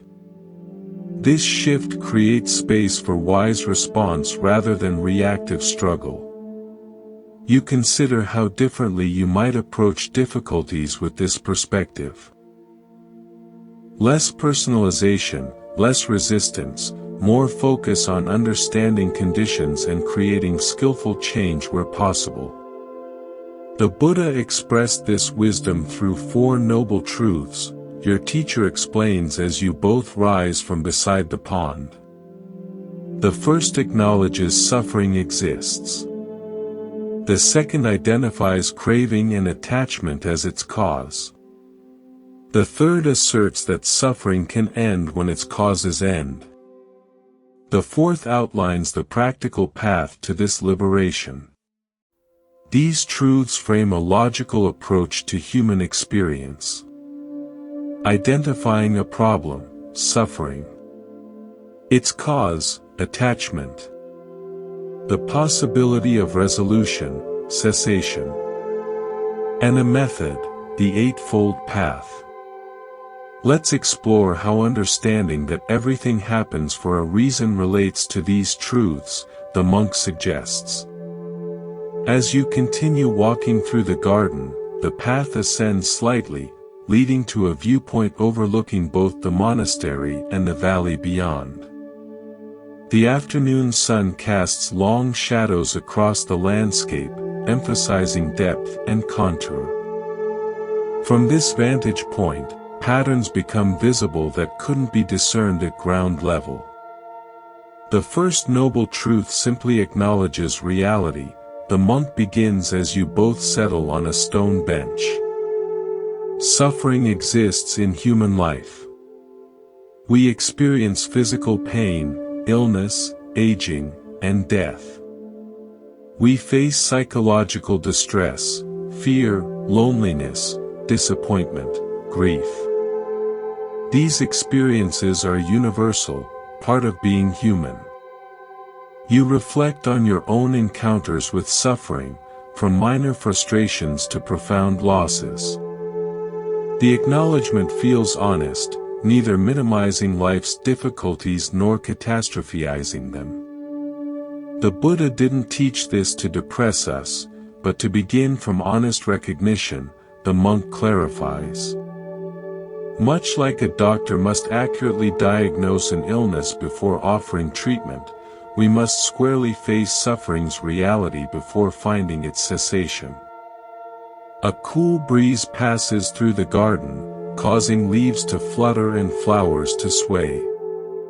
Even this simple movement reminds you of the constant change inherent in all conditions.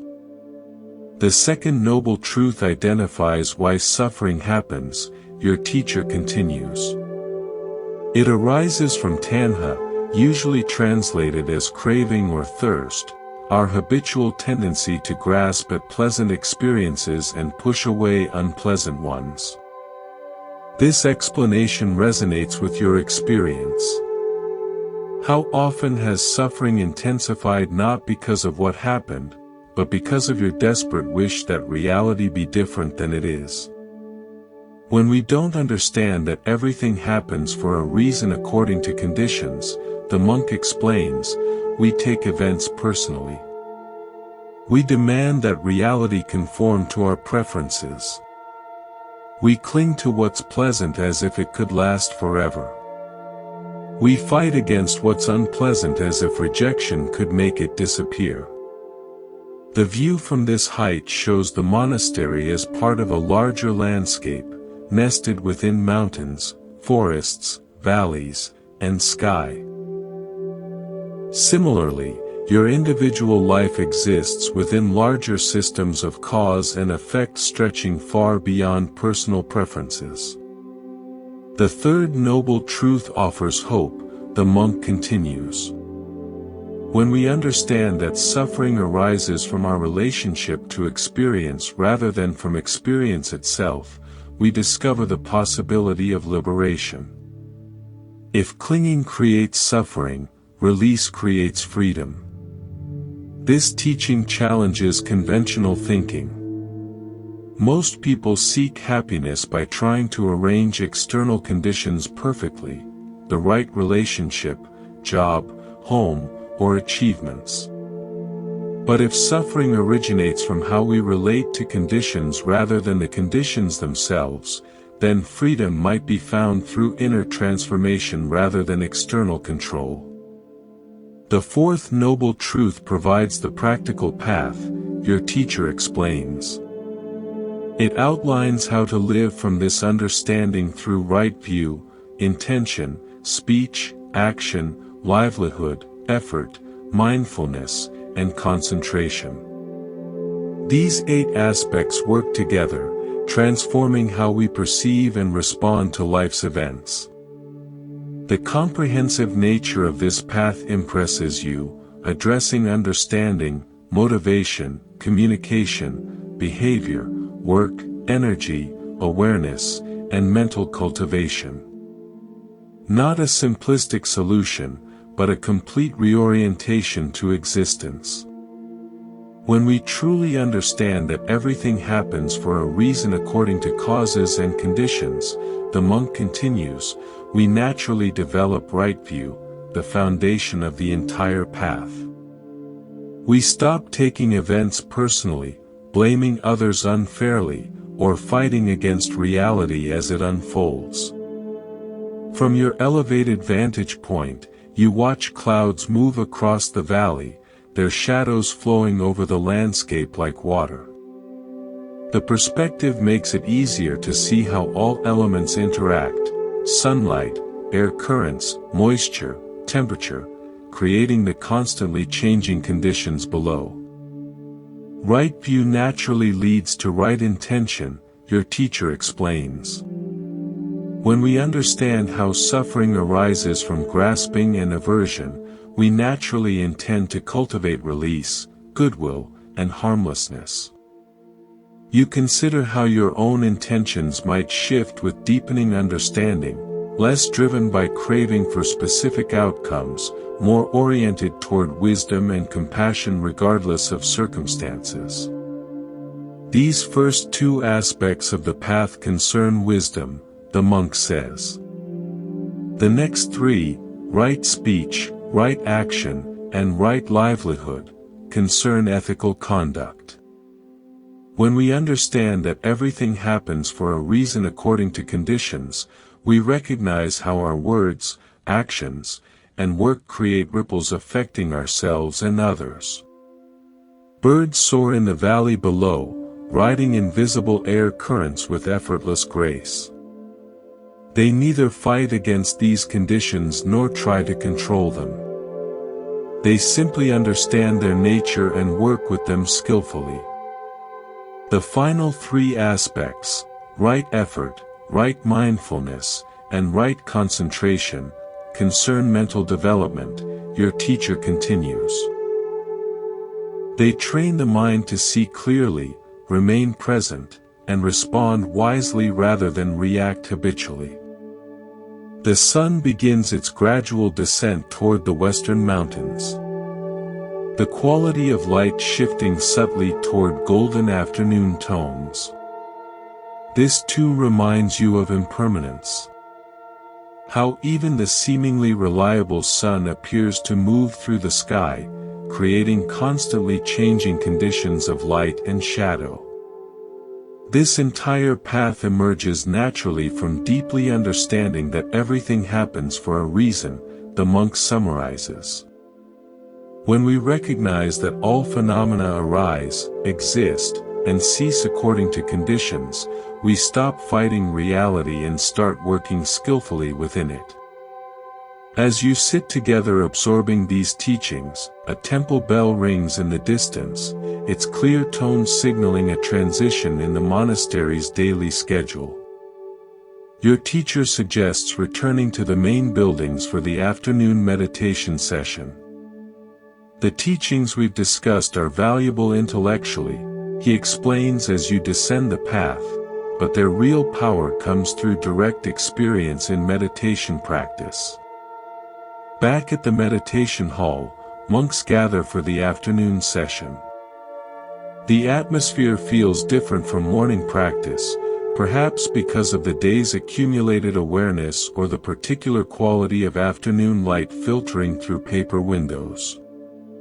You take your place on a cushion, arranging your posture as instructed earlier, back straight but not rigid, hands resting in your lap, gaze softly lowered.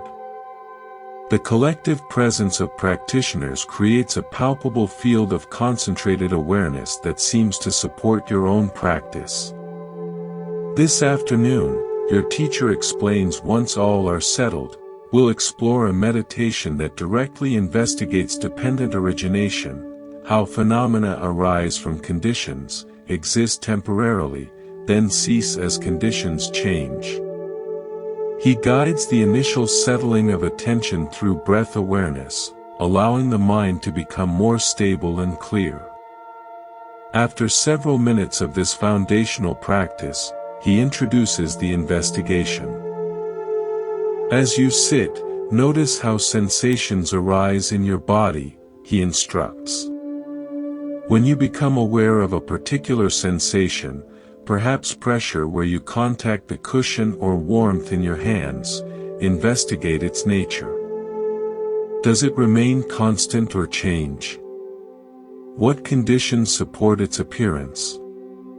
What happens as those conditions shift?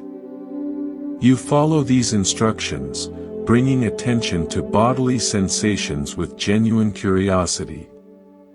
You notice a slight discomfort in your lower back that wasn't apparent earlier. As you observe without immediate reaction, you discover it's not a static experience, but a complex, changing process, moments of sharpness followed by dullness, intensifying then fading, moving slightly from place to place. Now expand your awareness to include emotions, the monk continues after several minutes. Notice what feelings are present. Perhaps peace, restlessness, contentment, impatience. Observe how each emotion arises from specific conditions and changes as conditions change. You discover a subtle anxiety present in your awareness, perhaps concern about correctly practicing these new instructions. As you observe this feeling with curiosity rather than judgment, you notice how it's supported by particular thoughts about doing it right. When attention shifts to simple observation rather than evaluation, the anxiety gradually transforms. Next, notice thoughts themselves, your teacher guides. Watch how they appear in consciousness, exist briefly, then dissolve to make space for new thoughts. Can you observe the conditions that give rise to particular thought patterns? This observation reveals how your thoughts aren't random, but arise from specific conditions, external stimuli, bodily sensations, emotional states, previous thoughts, habitual patterns. No thought simply appears from nowhere. Each emerges from a complex web of conditions. Finally, expand awareness to notice consciousness itself, the monk suggests, his voice increasingly subtle as the meditation deepens. This awareness that knows sensations, emotions, and thoughts. Observe how it too arises according to conditions. When tired, consciousness takes on certain qualities. When concentrated, it manifests differently. This level of observation feels more challenging, yet somehow more spacious. You begin to recognize how even your awareness itself isn't a fixed entity, but a dynamic process responding to changing conditions, clearer or duller, focused or scattered, expanded or contracted, depending on circumstances. In this investigation, the teacher explains quietly, we directly experience how everything happens for a reason according to conditions. Nothing in our experience exists independently or remains unchanged.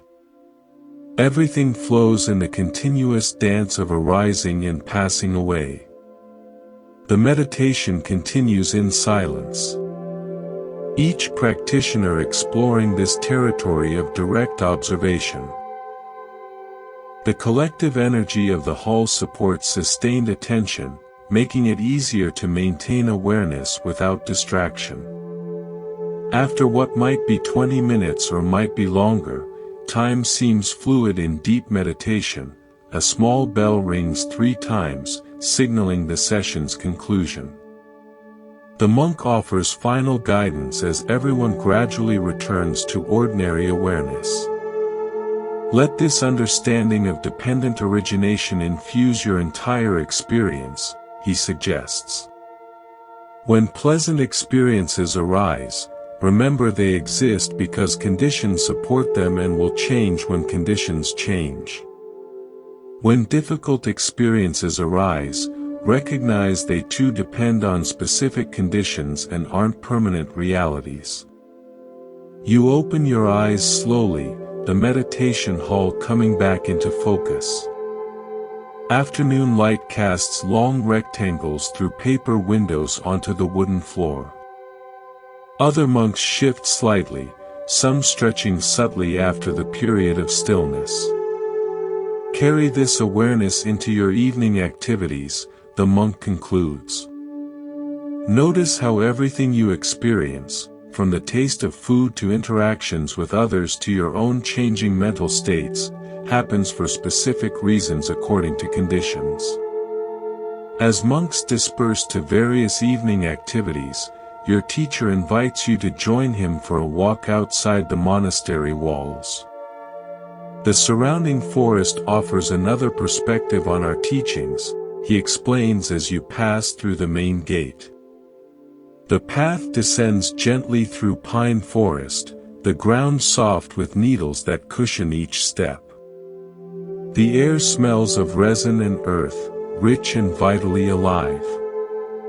Bird song provides an intermittent soundtrack to your walk, along with the subtle sounds of wind in branches and your own footsteps. Natural environments often make these teachings more accessible, the monk observes. Interconnection and impermanence are plainly visible here for anyone with eyes to see.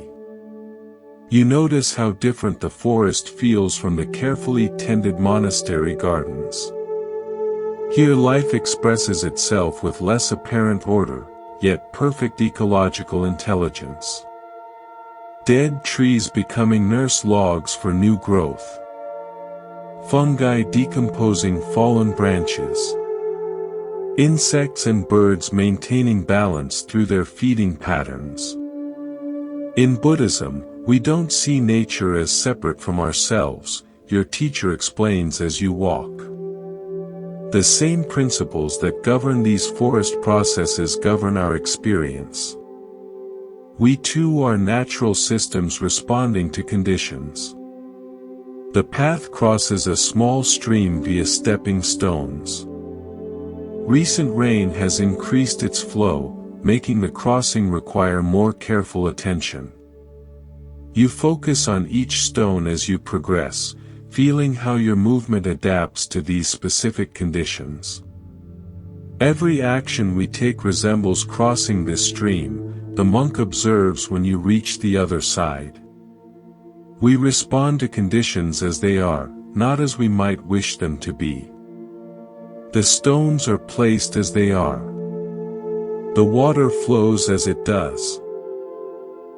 Wisdom lies in working skillfully with these realities rather than demanding they conform to our preferences. Further along, you encounter a fallen tree blocking the path. Rather than being cleared away, the tree has been incorporated into the trail. Steps cut into its trunk create a natural staircase over the obstacle. This demonstrates another aspect of wisdom, your teacher notes as you climb over the tree trunk. When conditions present obstacles, we can respond in different ways. We might fight against reality, demanding the obstacle be removed. We might give up, turning back from our path. Or we might work creatively with conditions as they are, finding a way forward that acknowledges reality while serving our purpose. The forest grows denser as you continue, the canopy filtering afternoon sunlight into dappled patterns on the forest floor. These shifting light patterns create an almost hypnotic effect as you walk, emphasizing the constant change inherent in all experience. When we truly understand that everything happens for a reason according to conditions, the monk continues, we stop exhausting ourselves fighting against reality. Instead, like these trees growing toward available light, we respond intelligently to conditions as they are. You notice how trees growing in shade have developed different shapes than those in sunnier locations, stretching taller with fewer lower branches to maximize light exposure. Each has adapted perfectly to its specific conditions. Human suffering often comes from our resistance to this natural process, your teacher observes. We demand conditions be different than they are.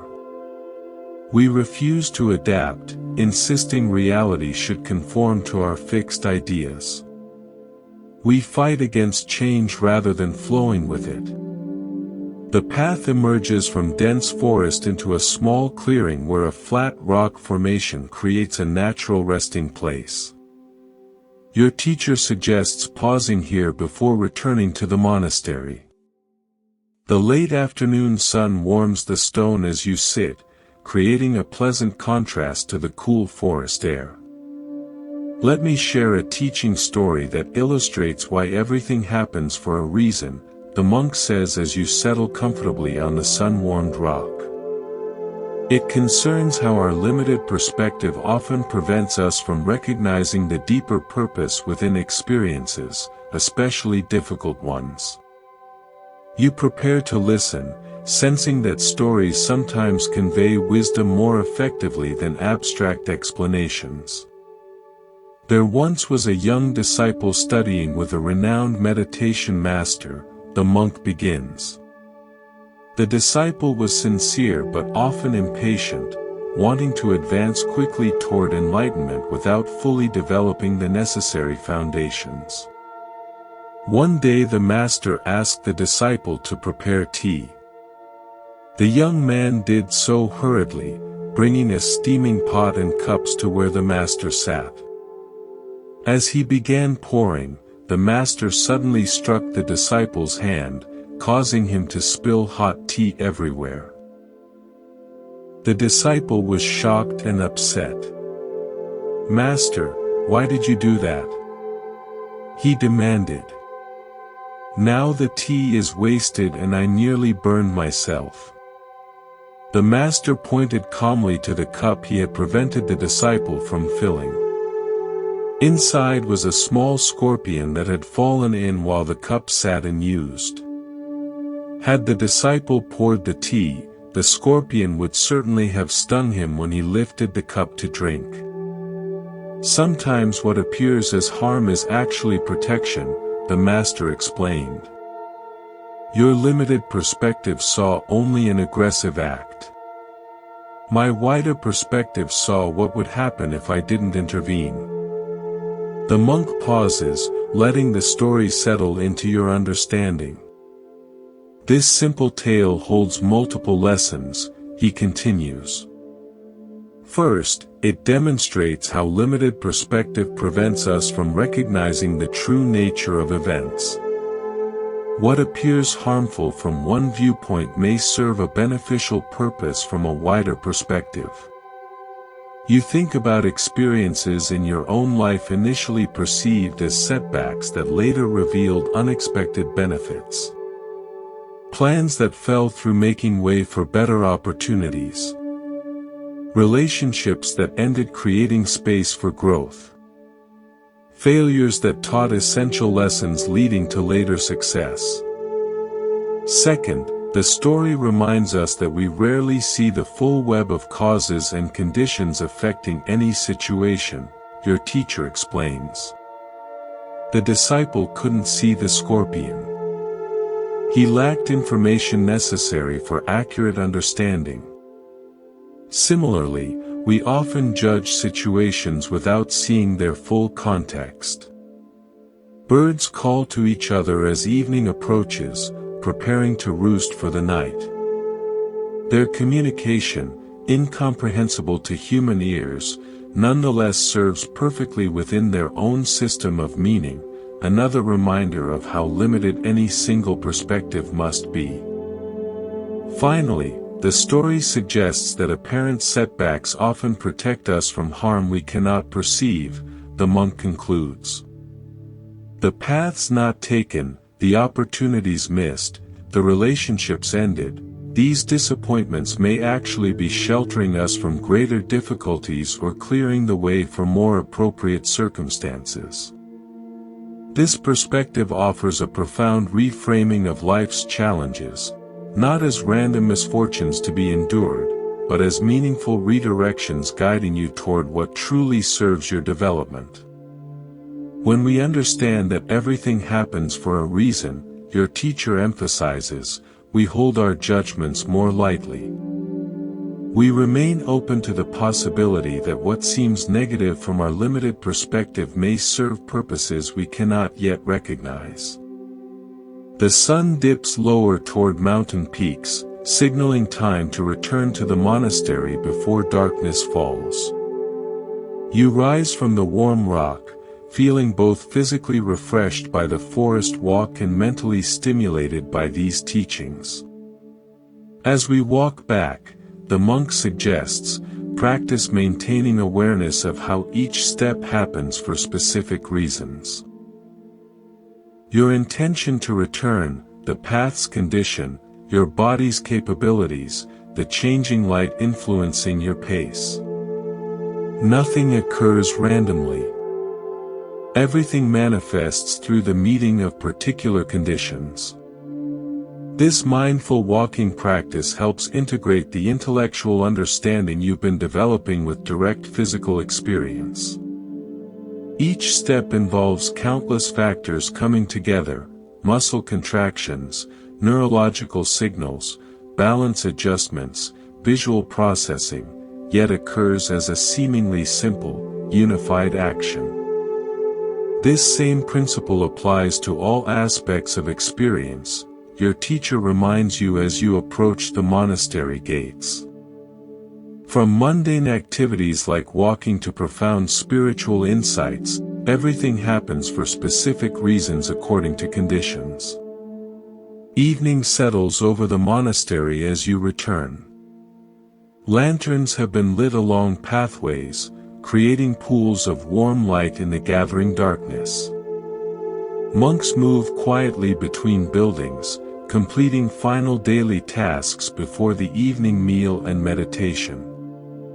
After dinner, your teacher says, I want to address how understanding that everything happens for a reason transforms our approach to life's greatest challenges, including those that seem meaningless or fundamentally unfair. The evening meal follows the same mindful pattern as previous ones, a simple grace acknowledging the many contributions that bring food to the table, eating conducted with full awareness, cleaning completed with the same attention as all other activities. Following the meal, while most monks retire to the main hall for evening meditation, your teacher leads you to a small side garden illuminated by stone lanterns. The night air carries a slight chill, and stars begin appearing in the clear mountain sky. The atmosphere feels perfectly aligned for deeper teachings. Throughout human history, the monk begins as you both settle on a stone bench. People have struggled with experiences that seem meaningless or unjust. Natural disasters that destroy indiscriminately. Children born into suffering. Good people facing terrible misfortune while harmful ones prosper. You think about situations in your own life and in the wider world that have raised similar questions, apparent injustices that challenge any sense of meaningful order. Many religious traditions answer these questions through concepts of divine will or predetermined fate. Your teacher continues. Buddhism offers a different perspective through the understanding that everything happens for a reason according to causes and conditions, many extending far beyond what any individual can perceive. A nightbird calls from somewhere in the darkness, its voice clear and melancholy against the background of crickets and distant water. When facing profound suffering or injustice, the monk explains, Buddhist wisdom doesn't ask us to accept simplistic explanations like everything happens for the best or it's all part of a plan. Rather, it invites us to recognize the vast complexity of conditions creating each situation. This perspective neither minimizes suffering nor requires belief in cosmic justice.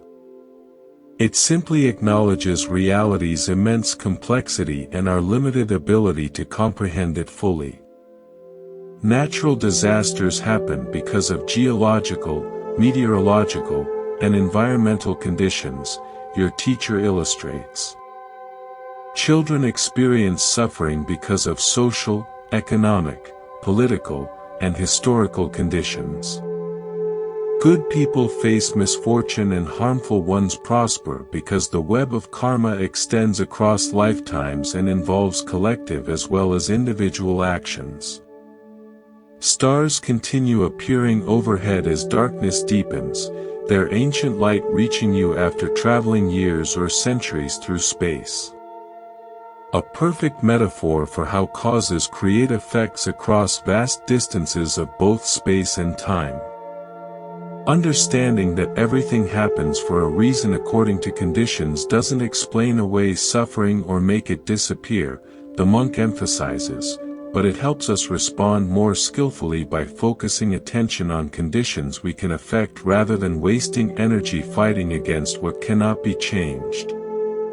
You consider how differently you might approach challenges with this perspective, less entangled in questions of why me or demands for cosmic fairness, more engaged with understanding and addressing conditions within your influence. This understanding also cultivates compassion, your teacher continues. When we recognize that all beings are responding to conditions, many beyond their conscious control, we hold less blame and judgment. The person acting harmfully does so because of specific causes and conditions shaping their understanding and choices. This doesn't mean excusing harmful behavior, but recognizing its conditioned nature, how factors like childhood experiences, cultural programming, neurological patterns, and environmental pressures shape actions that appear as free choices.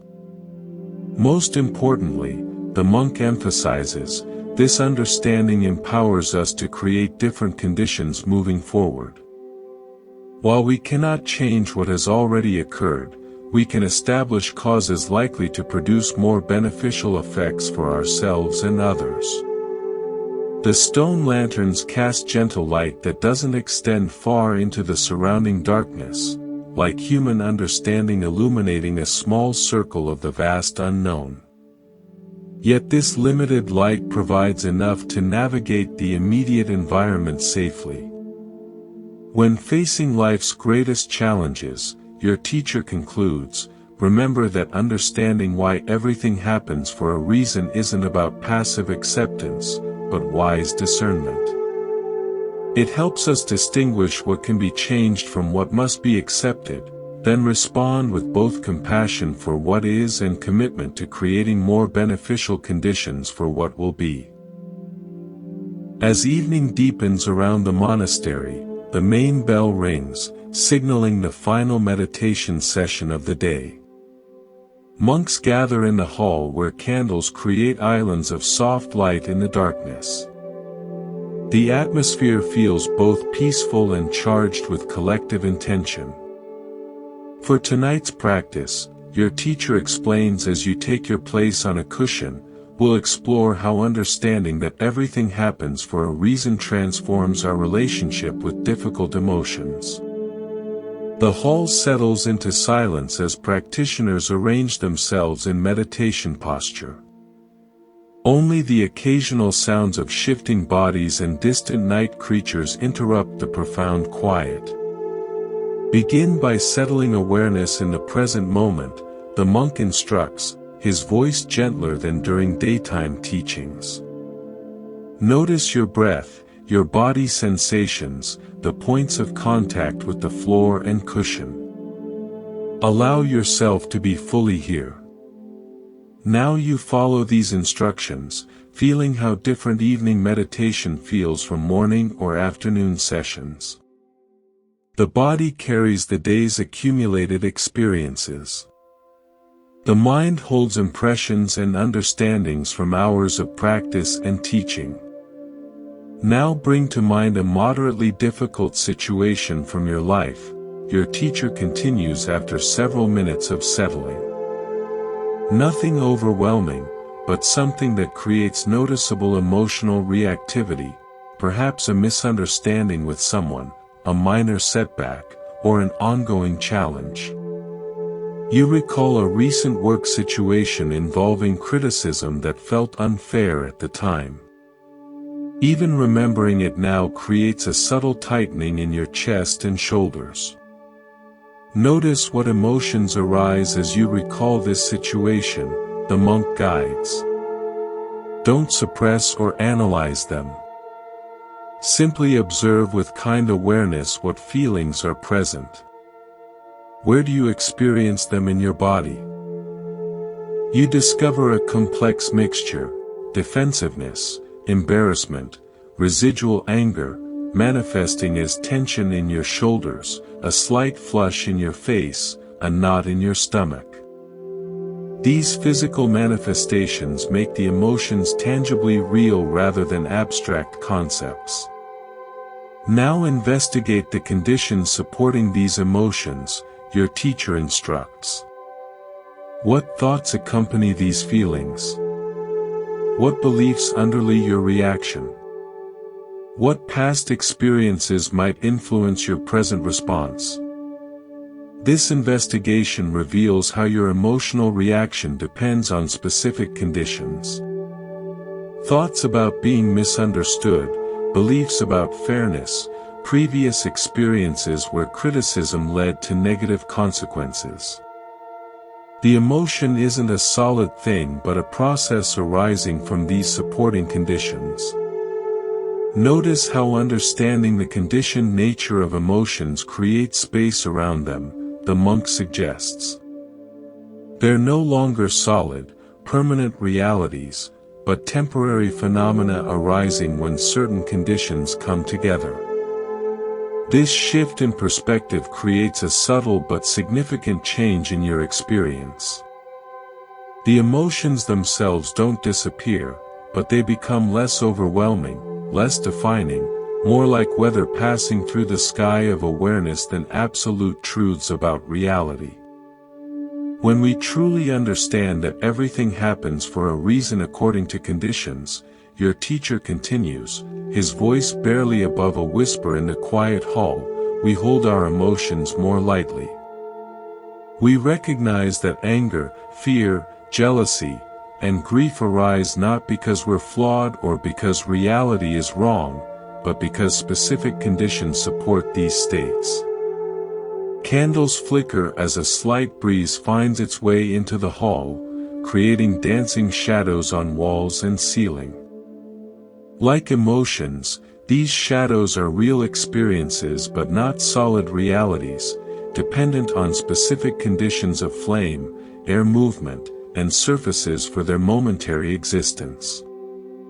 This understanding doesn't mean suppressing emotions or becoming coldly analytical about them, the monk clarifies. Rather, it allows us to experience feelings fully while recognizing their conditioned, impermanent nature. We neither repress nor indulge. We acknowledge with wisdom. You continue observing the emotional landscape arising from your recalled situation. Noticing how awareness itself gradually changes the experience. The physical sensations begin shifting, tension softening, heat dissipating, constriction opening. Not because you force change, but because sustained non-reactive awareness itself creates new conditions. As our meditation concludes, your teacher says after several more minutes of silent practice, recognize that this same approach can be applied to all experiences, pleasant, unpleasant, or neutral. Everything we encounter, external or internal, happens for reasons according to conditions and changes as conditions change. 3 strikes of a small bell signal the session's end. The hall remains quiet as practitioners gradually shift from formal meditation to ordinary awareness. There's a palpable sense of collective settledness, as if the shared practice has harmonized the group's energy despite each person following their own inner journey. Carry this understanding into your sleep tonight, the monk suggests as monks begin quietly leaving the hall. Notice how even dreams happen for reasons according to conditions and offer teaching if approached with awareness. The evening rain continues gently as your teacher leads you toward the monastery's main hall for the final meditation session of your stay. Lanterns illuminate the pathways, their light reflected in puddles and wet surfaces, creating a dreamlike atmosphere of doubled illumination. Tonight's practice will help integrate all we've explored about why everything happens for a reason, the monk explains as you walk together. We'll investigate how to carry this understanding beyond monastery walls into daily existence. Other monks gather for evening meditation. Their movements unhurried yet purposeful. Despite the rain, there's no sense of inconvenience or complaint, just appropriate adjustments to current conditions. Watching this community navigate changing circumstances with such natural grace provides a living demonstration of the teachings you've been receiving. Inside the meditation hall, candles create islands of warm light in the darkness.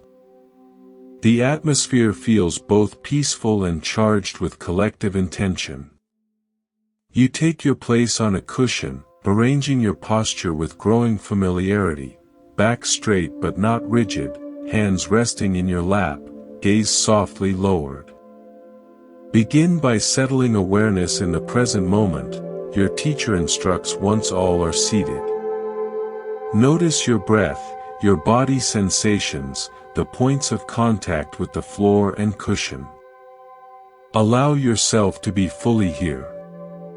Now you follow these instructions, noticing how different this feels from your initial meditation attempts.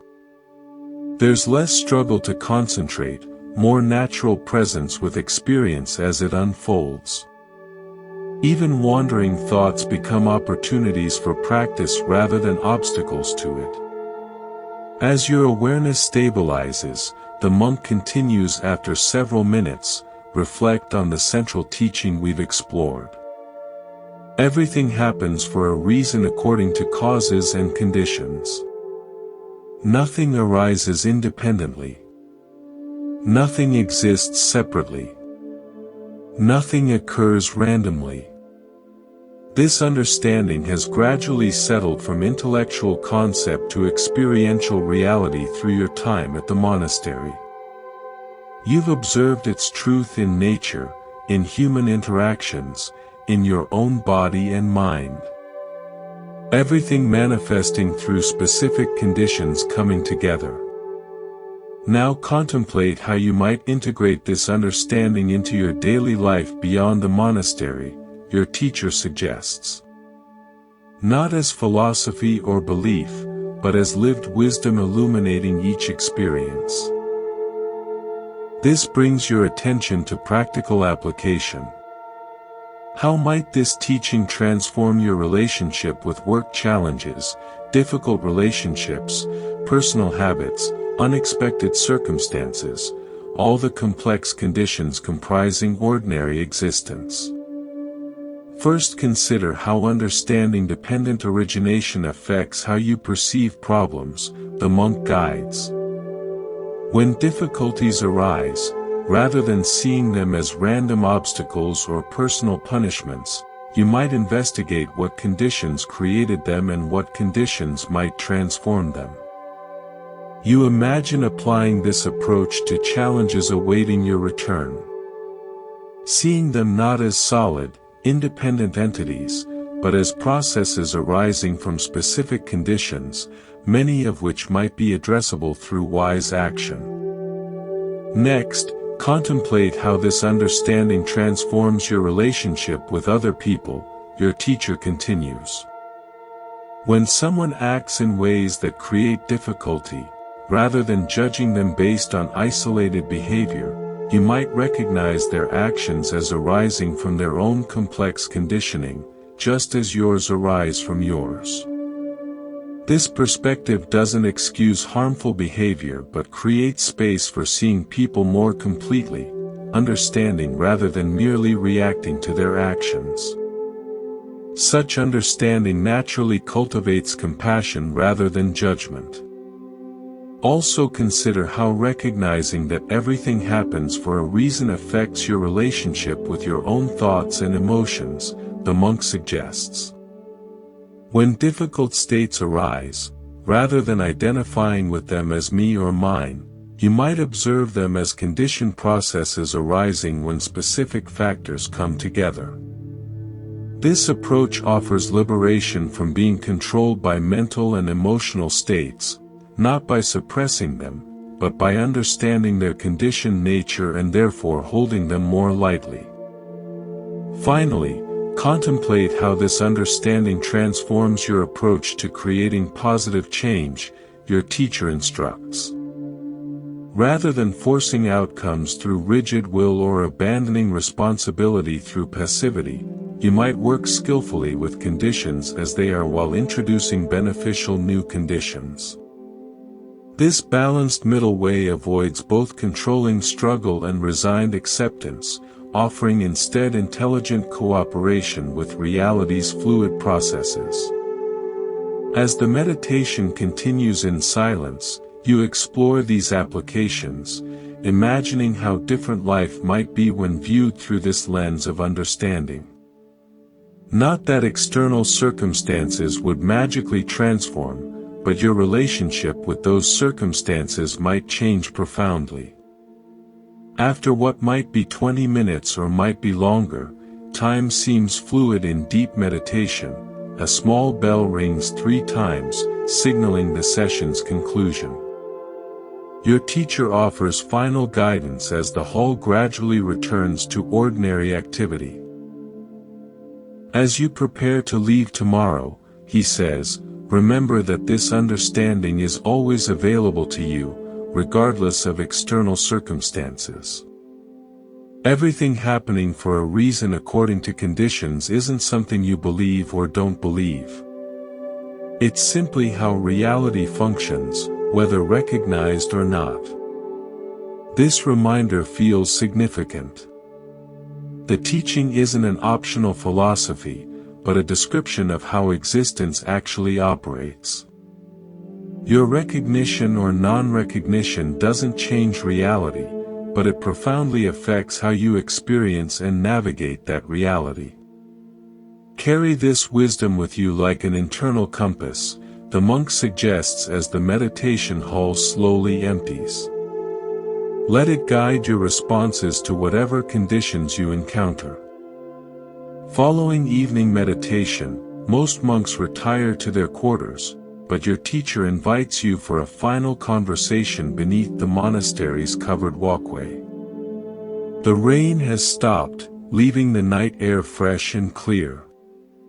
Stars begin appearing between scattered clouds, their ancient light reaching you after traveling vast distances through space. Before you rest tonight, the monk says as you settle on a simple wooden bench, I want to address some common misunderstandings about what it means that everything happens for a reason. This will help you maintain clear understanding as you return to daily life.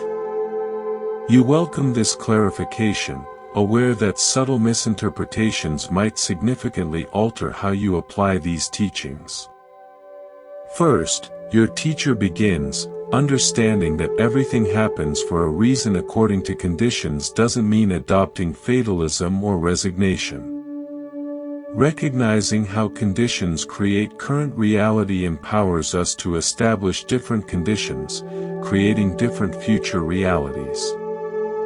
This corrects the potential misunderstanding that accepting reality's conditioned nature might lead to passive acceptance of harmful or unbeneficial circumstances.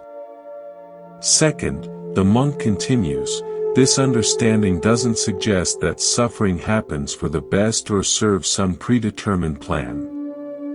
It simply recognizes that all phenomena arise from specific causes and conditions rather than random chance or divine intervention.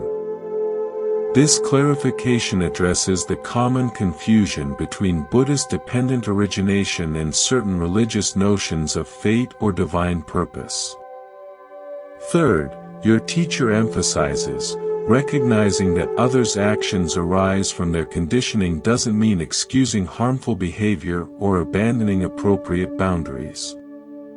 Understanding causes doesn't preclude wise response, including protecting yourself and others from harm. This addresses the misconception that compassion based on understanding others' conditioning might lead to unhealthy acceptance of mistreatment.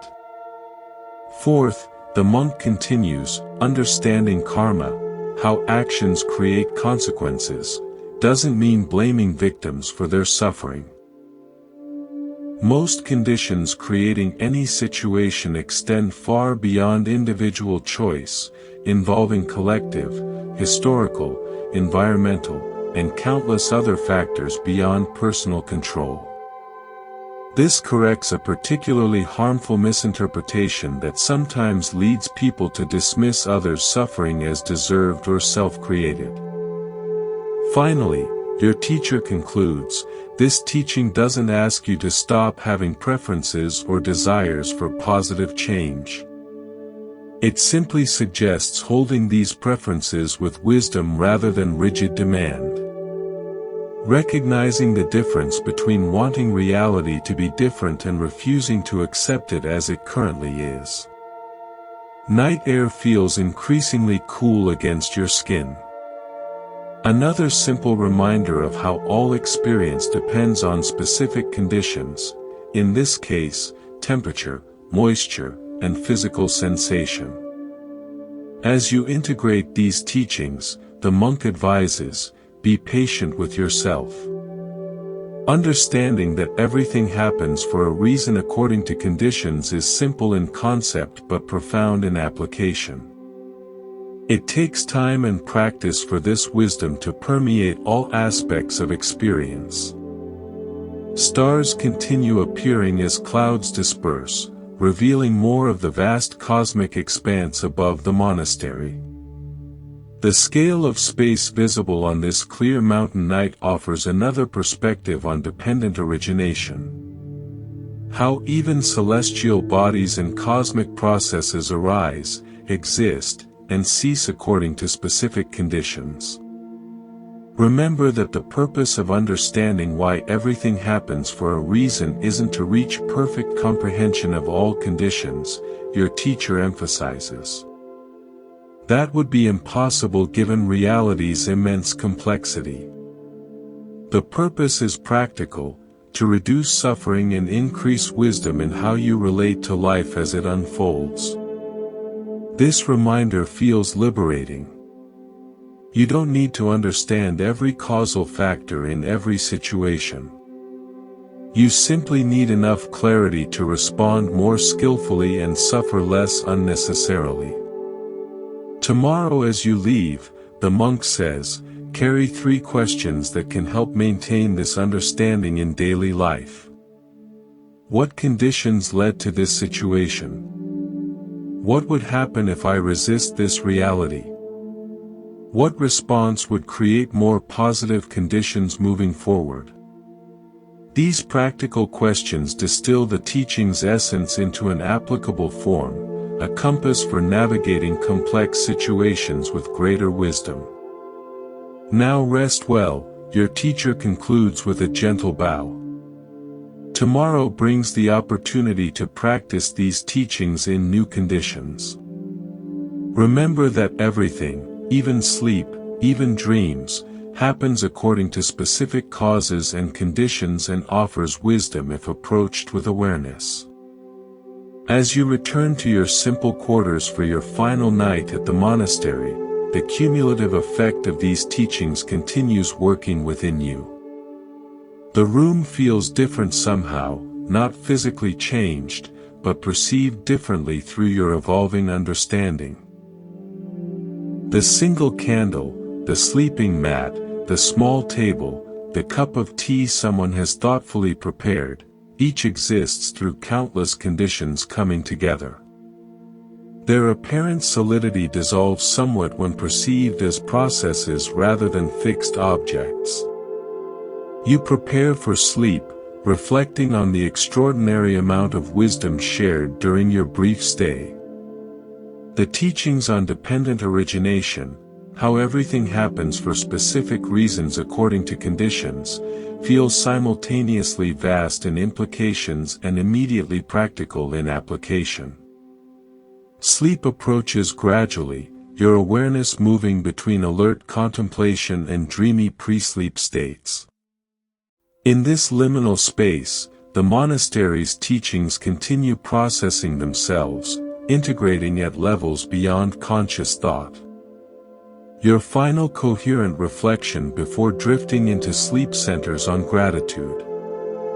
For the monks who preserved these teachings across centuries, for your teacher's skillful guidance, for the fortunate conditions that brought you to this place of learning. This gratitude itself arises from specific conditions, exposure to wisdom, recognition of its value, the human capacity for appreciation. Sleep comes easily, deeper, and more peaceful than usual. For the first time in years, you're not fighting against reality, but learning to flow with it. Morning arrives with the first light of dawn and the gentle sound of monastery bells. You wake feeling simultaneously rested and somehow transformed, not dramatically different, but subtly shifted in perspective. Today you'll return to ordinary life beyond monastery walls, carrying these teachings into different conditions. You begin with 3 conscious breaths, establishing awareness before rising.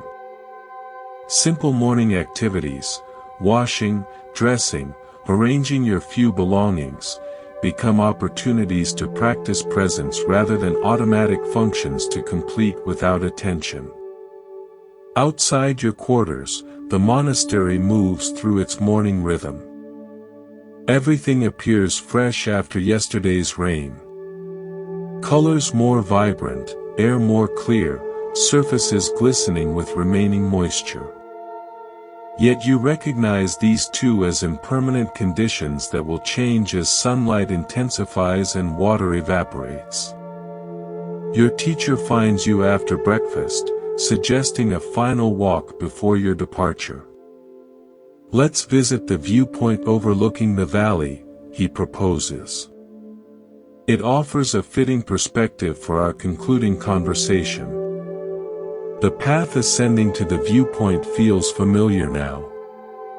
Your body remembering its contours from previous climbs. Yet subtle changes have occurred since your last visit.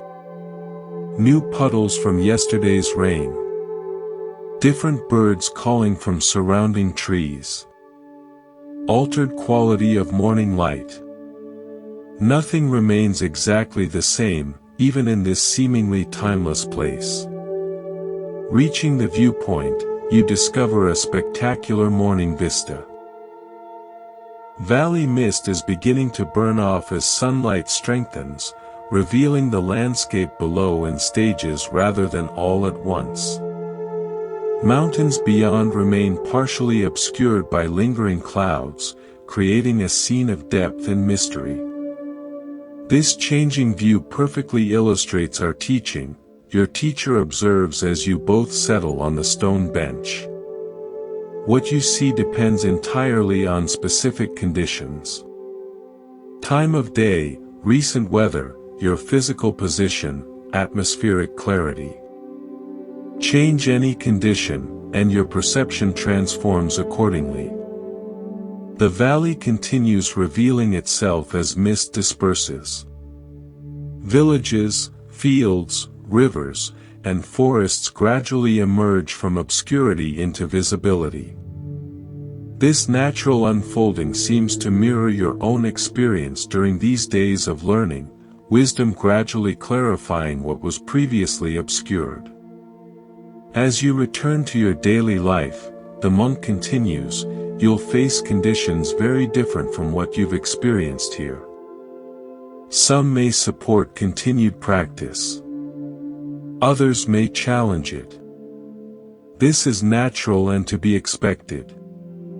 This acknowledgement feels important, realistic recognition that the supportive monastery environment differs significantly from ordinary circumstances with their complex demands and distractions. Remember that challenging conditions don't prevent practice but actually constitute its most important field, your teacher emphasizes. Anyone can maintain awareness in a quiet monastery. The true test comes amid difficulty, distraction, and competing demands. This perspective transforms potential obstacles into opportunities, seeing difficult conditions not as barriers to practice, but as its essential material. When you feel overwhelmed by life's complexity, the monk advises, return to simple awareness of breathing. This immediate experience is always available regardless of external circumstances. From this foundation, you can expand to include wider awareness of how everything happens for a reason according to conditions. The practical simplicity of this guidance feels like a lifeline when confused by complexity. Return to immediacy when lost in abstractions. Ground in direct experience. Also remember that you don't need to perfectly maintain this understanding at all times, your teacher adds with a gentle smile. That expectation itself creates suffering through unrealistic demands. When you forget and become caught in reactivity, as all practitioners sometimes do, simply recognize what's happening and return to awareness without self-judgment. This permission for imperfect practice feels liberating, removing the additional burden of expecting flawless implementation. The path includes moments of forgetfulness naturally followed by remembering. Finally, the monk says, consider finding others who share interest in these teachings. Community support makes integration much easier than practicing in isolation. Even connecting with fellow practitioners occasionally can significantly sustain your understanding during challenging periods. Birds soar in the valley below, riding morning thermals with effortless grace. They neither fight against these invisible air currents nor try to control them. They simply understand their nature and work with them skillfully. Their flight embodies the very wisdom you've been exploring, fluid cooperation with conditions rather than struggle against them. Before we return to prepare for your departure, your teacher says, do you have any final questions about these teachings? You consider carefully, wanting to use this opportunity wisely. How will I know if I'm truly understanding that everything happens for a reason versus just intellectually grasping the concept? The monk nods appreciatively. Excellent question. There are several signs of deepening understanding. You'll notice less reactivity to difficult circumstances, fewer automatic patterns of blame, resentment, or prolonged distress. You'll experience greater equanimity amid changing conditions, less desperate grasping at pleasant experiences or frantic avoidance of unpleasant ones. You'll find increasing creativity in responding to challenges, seeing more options beyond fight, flight, or freeze. Most importantly, you'll suffer less unnecessarily, still experiencing life's natural pains, but without the additional layers of resistance, personalization, and elaborate meaning-making that intensify distress. His answer provides practical benchmarks for assessing your progress without creating additional expectations to struggle toward. The signs emerge naturally from deepening understanding rather than requiring forced effort. One more question, you venture. What if I find myself in circumstances where applying these teachings feels impossible? When conditions seem overwhelmingly difficult? Another excellent question, your teacher responds. In particularly challenging times, simplify your practice. Don't expect complete equanimity or perfect understanding. Instead, maintain minimal awareness, just noticing without judgment that conditions are currently difficult and your capacity is temporarily limited. This simple recognition itself represents the teaching in action, seeing clearly how everything, including your current inability to practice more extensively, happens for reasons according to conditions. This guidance feels particularly valuable, offering a foundation that remains accessible even during life's most challenging periods, rather than creating ideals attainable only under optimal circumstances. It's time to descend, the monk says, rising from the bench. Your journey back begins soon. As you follow the path downward, the monastery comes into view below. Its buildings, gardens, and pathways forming an integrated whole within the mountain landscape. From this perspective, you can see how perfectly the community has adapted to natural conditions, using the mountain's contours rather than fighting against them, capturing water's natural flow rather than forcing artificial systems, orienting structures to maximize natural light and minimize exposure to harsh elements. The monastery itself embodies our teaching, your teacher observes, noting your gaze. Over centuries, practitioners have created this place by working with rather than against conditions. The result is harmony rather than perpetual struggle. Upon returning, you gather your few belongings and prepare for departure. Other monks appear to offer simple farewells, some with gentle nods, others with quiet words of encouragement.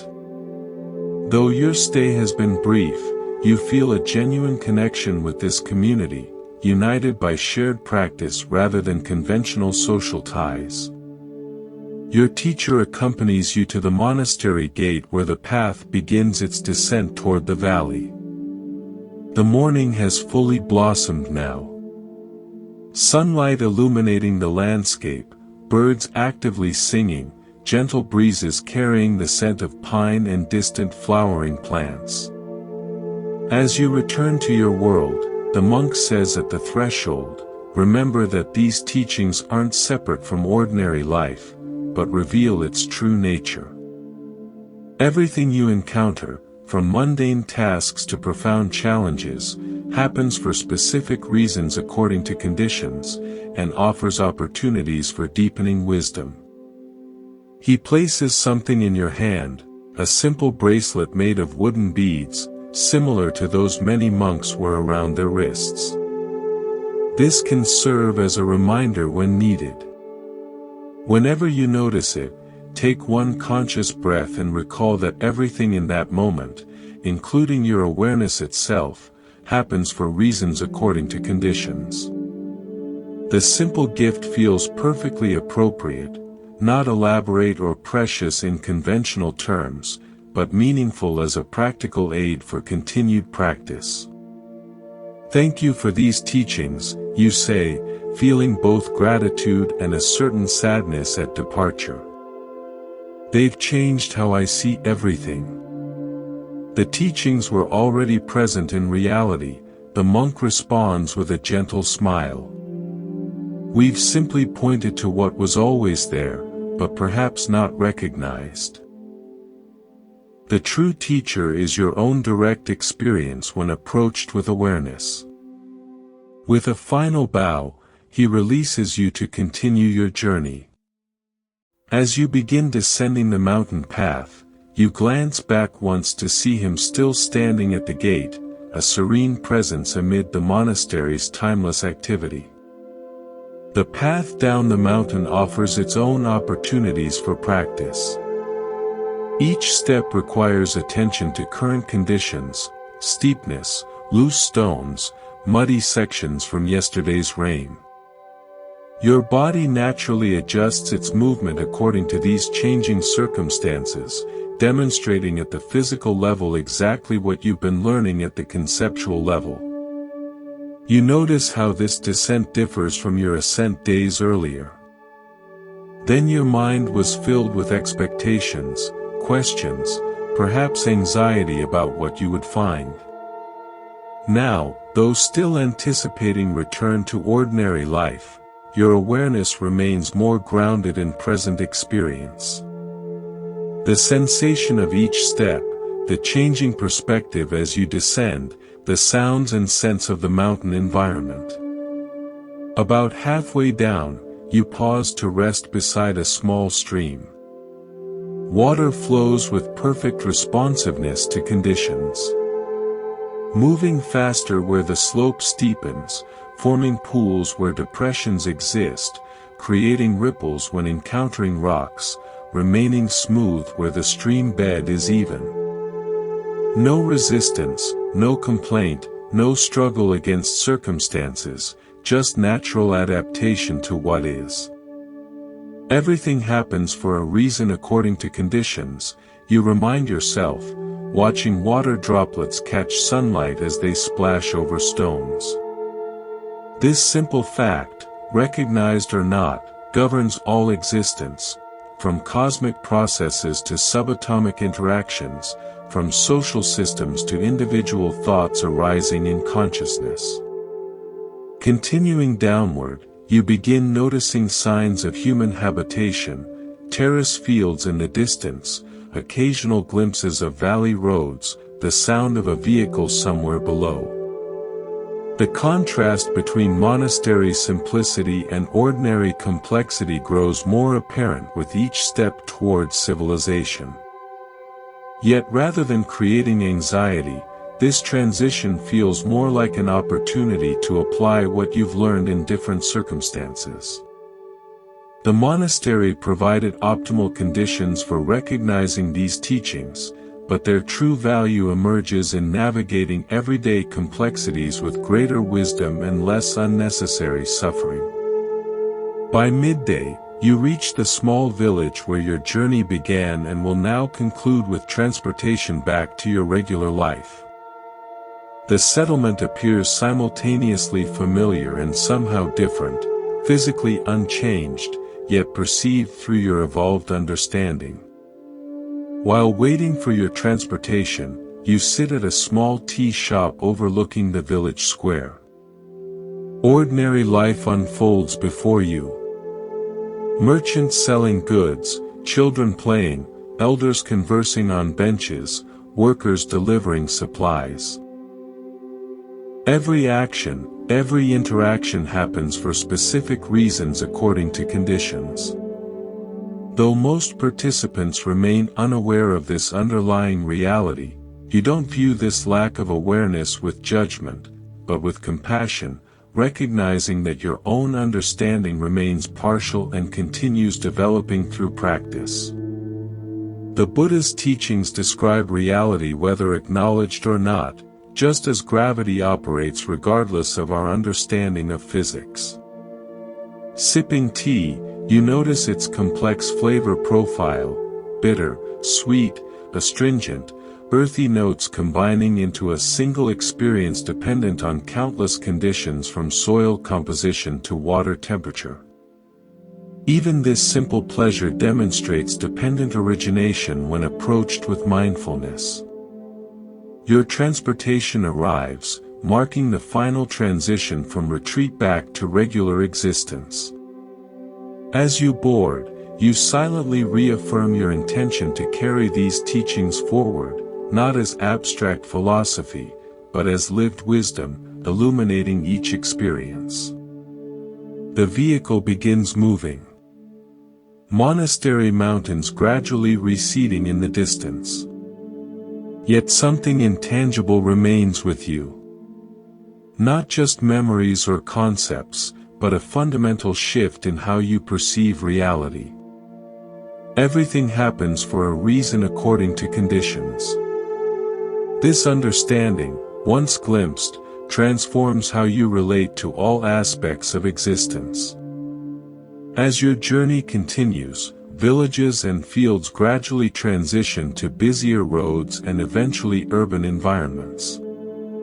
The contrast between monastery simplicity and modern complexity grows increasingly apparent. Traffic, advertisements, people rushing through complicated lives, technological distractions everywhere. Yet rather than feeling overwhelmed by this transition, you find yourself observing with new awareness. Each element of this complex environment exists for specific reasons according to conditions. The traffic patterns emerging from collective transportation needs. Advertisements reflecting economic systems and psychological conditioning. People's hurried movements arising from cultural programming about productivity and time. You notice judgments arising, thoughts about unnecessary complexity or misplaced priorities. But instead of identifying with these judgments, you observe them as additional conditioned phenomena arising from your recent monastery experience contrasting with current surroundings. This awareness itself demonstrates the teaching in action. Your transportation continues toward your final destination, passing through landscapes shaped by human activity. Even ecological damage visible in certain areas reflects dependent origination, harmful conditions created through specific causes, including ignorance, greed, and complex economic pressures. Recognition brings sadness, but also clarity about how different conditions might create more beneficial outcomes. As familiar surroundings appear, signaling imminent return to your regular life, you mentally review key teachings to carry forward. Everything, absolutely everything, happens for specific reasons according to conditions. Suffering arises primarily from resistance to reality as it is, not from circumstances themselves. Understanding dependent origination creates freedom to work skillfully with conditions rather than struggle against them. This understanding naturally cultivates compassion by recognizing how all beings' actions arise from their conditioning. The path involves both accepting what cannot be changed and creating beneficial conditions for what can be transformed. Your transportation arrives at your destination. Stepping back into familiar territory, your home, your neighborhood.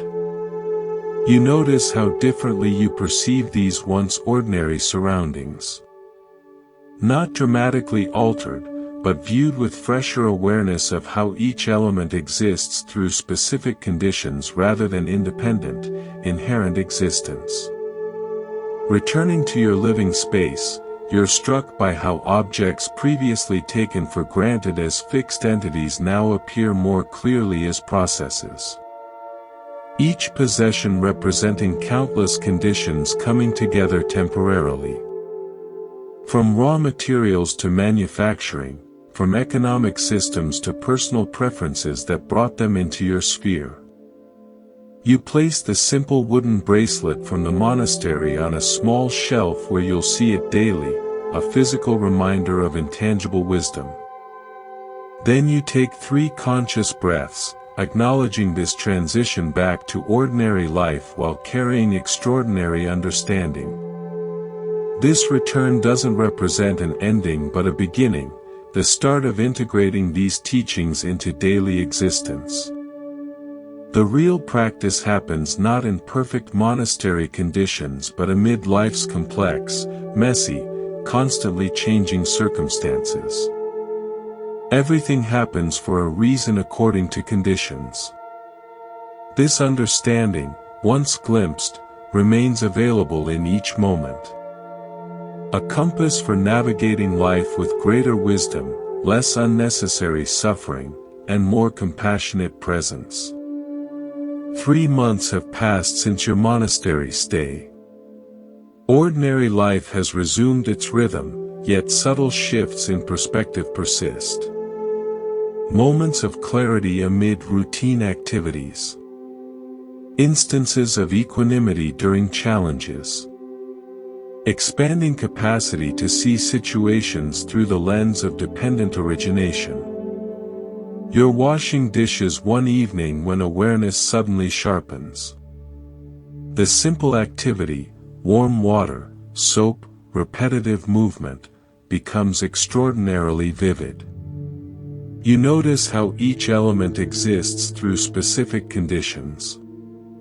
Water heated by systems depending on infrastructure and energy sources. Dishes dirted through eating food itself dependent on countless agricultural and distribution factors. Your very presence at the sink resulting from myriad decisions and circumstances stretching back through time. This ordinary moment transforms into direct experience of the teaching. Everything happens for a reason according to conditions. Not intellectual understanding but immediate recognition penetrating every aspect of sensory experience. The wooden bracelet from the monastery rests on your wrist. Though in this moment you don't need its reminder. Later that week, an unexpected difficulty arises at work. A project fails despite careful planning, creating potential professional consequences. Initial reactions appear automatically: frustration, worry, self-criticism, blame. Yet alongside these responses, new awareness emerges, recalling your teacher's guidance. What conditions led to this situation? You investigate with curiosity rather than judgment, recognizing factors beyond anyone's complete control or foresight. What would happen if you resist this reality?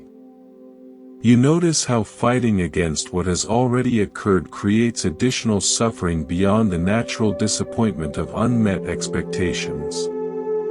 What response would create more positive conditions moving forward? Rather than dwelling in reactivity, you focus attention on skillful next steps given current circumstances. This approach doesn't magically solve the problem, but transforms your relationship with it, creating space for wise response rather than mere reaction. Recognizing the situation's conditioned nature rather than taking it personally as failure or punishment. Walking in a local park the following weekend, you observe nature's perfect demonstration of the teaching. Trees grow according to available light, soil, and moisture. Birds build nests using materials at hand. Weather patterns form through complex atmospheric conditions. Nothing happens randomly. Nothing exists independently.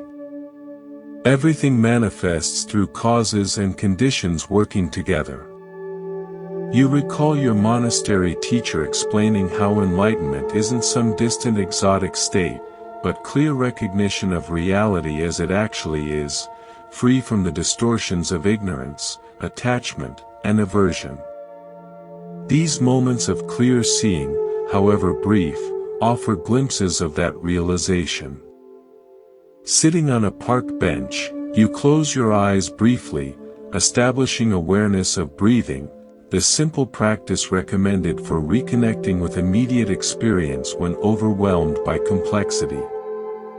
3 conscious breaths center attention in present reality rather than conceptual thinking about reality.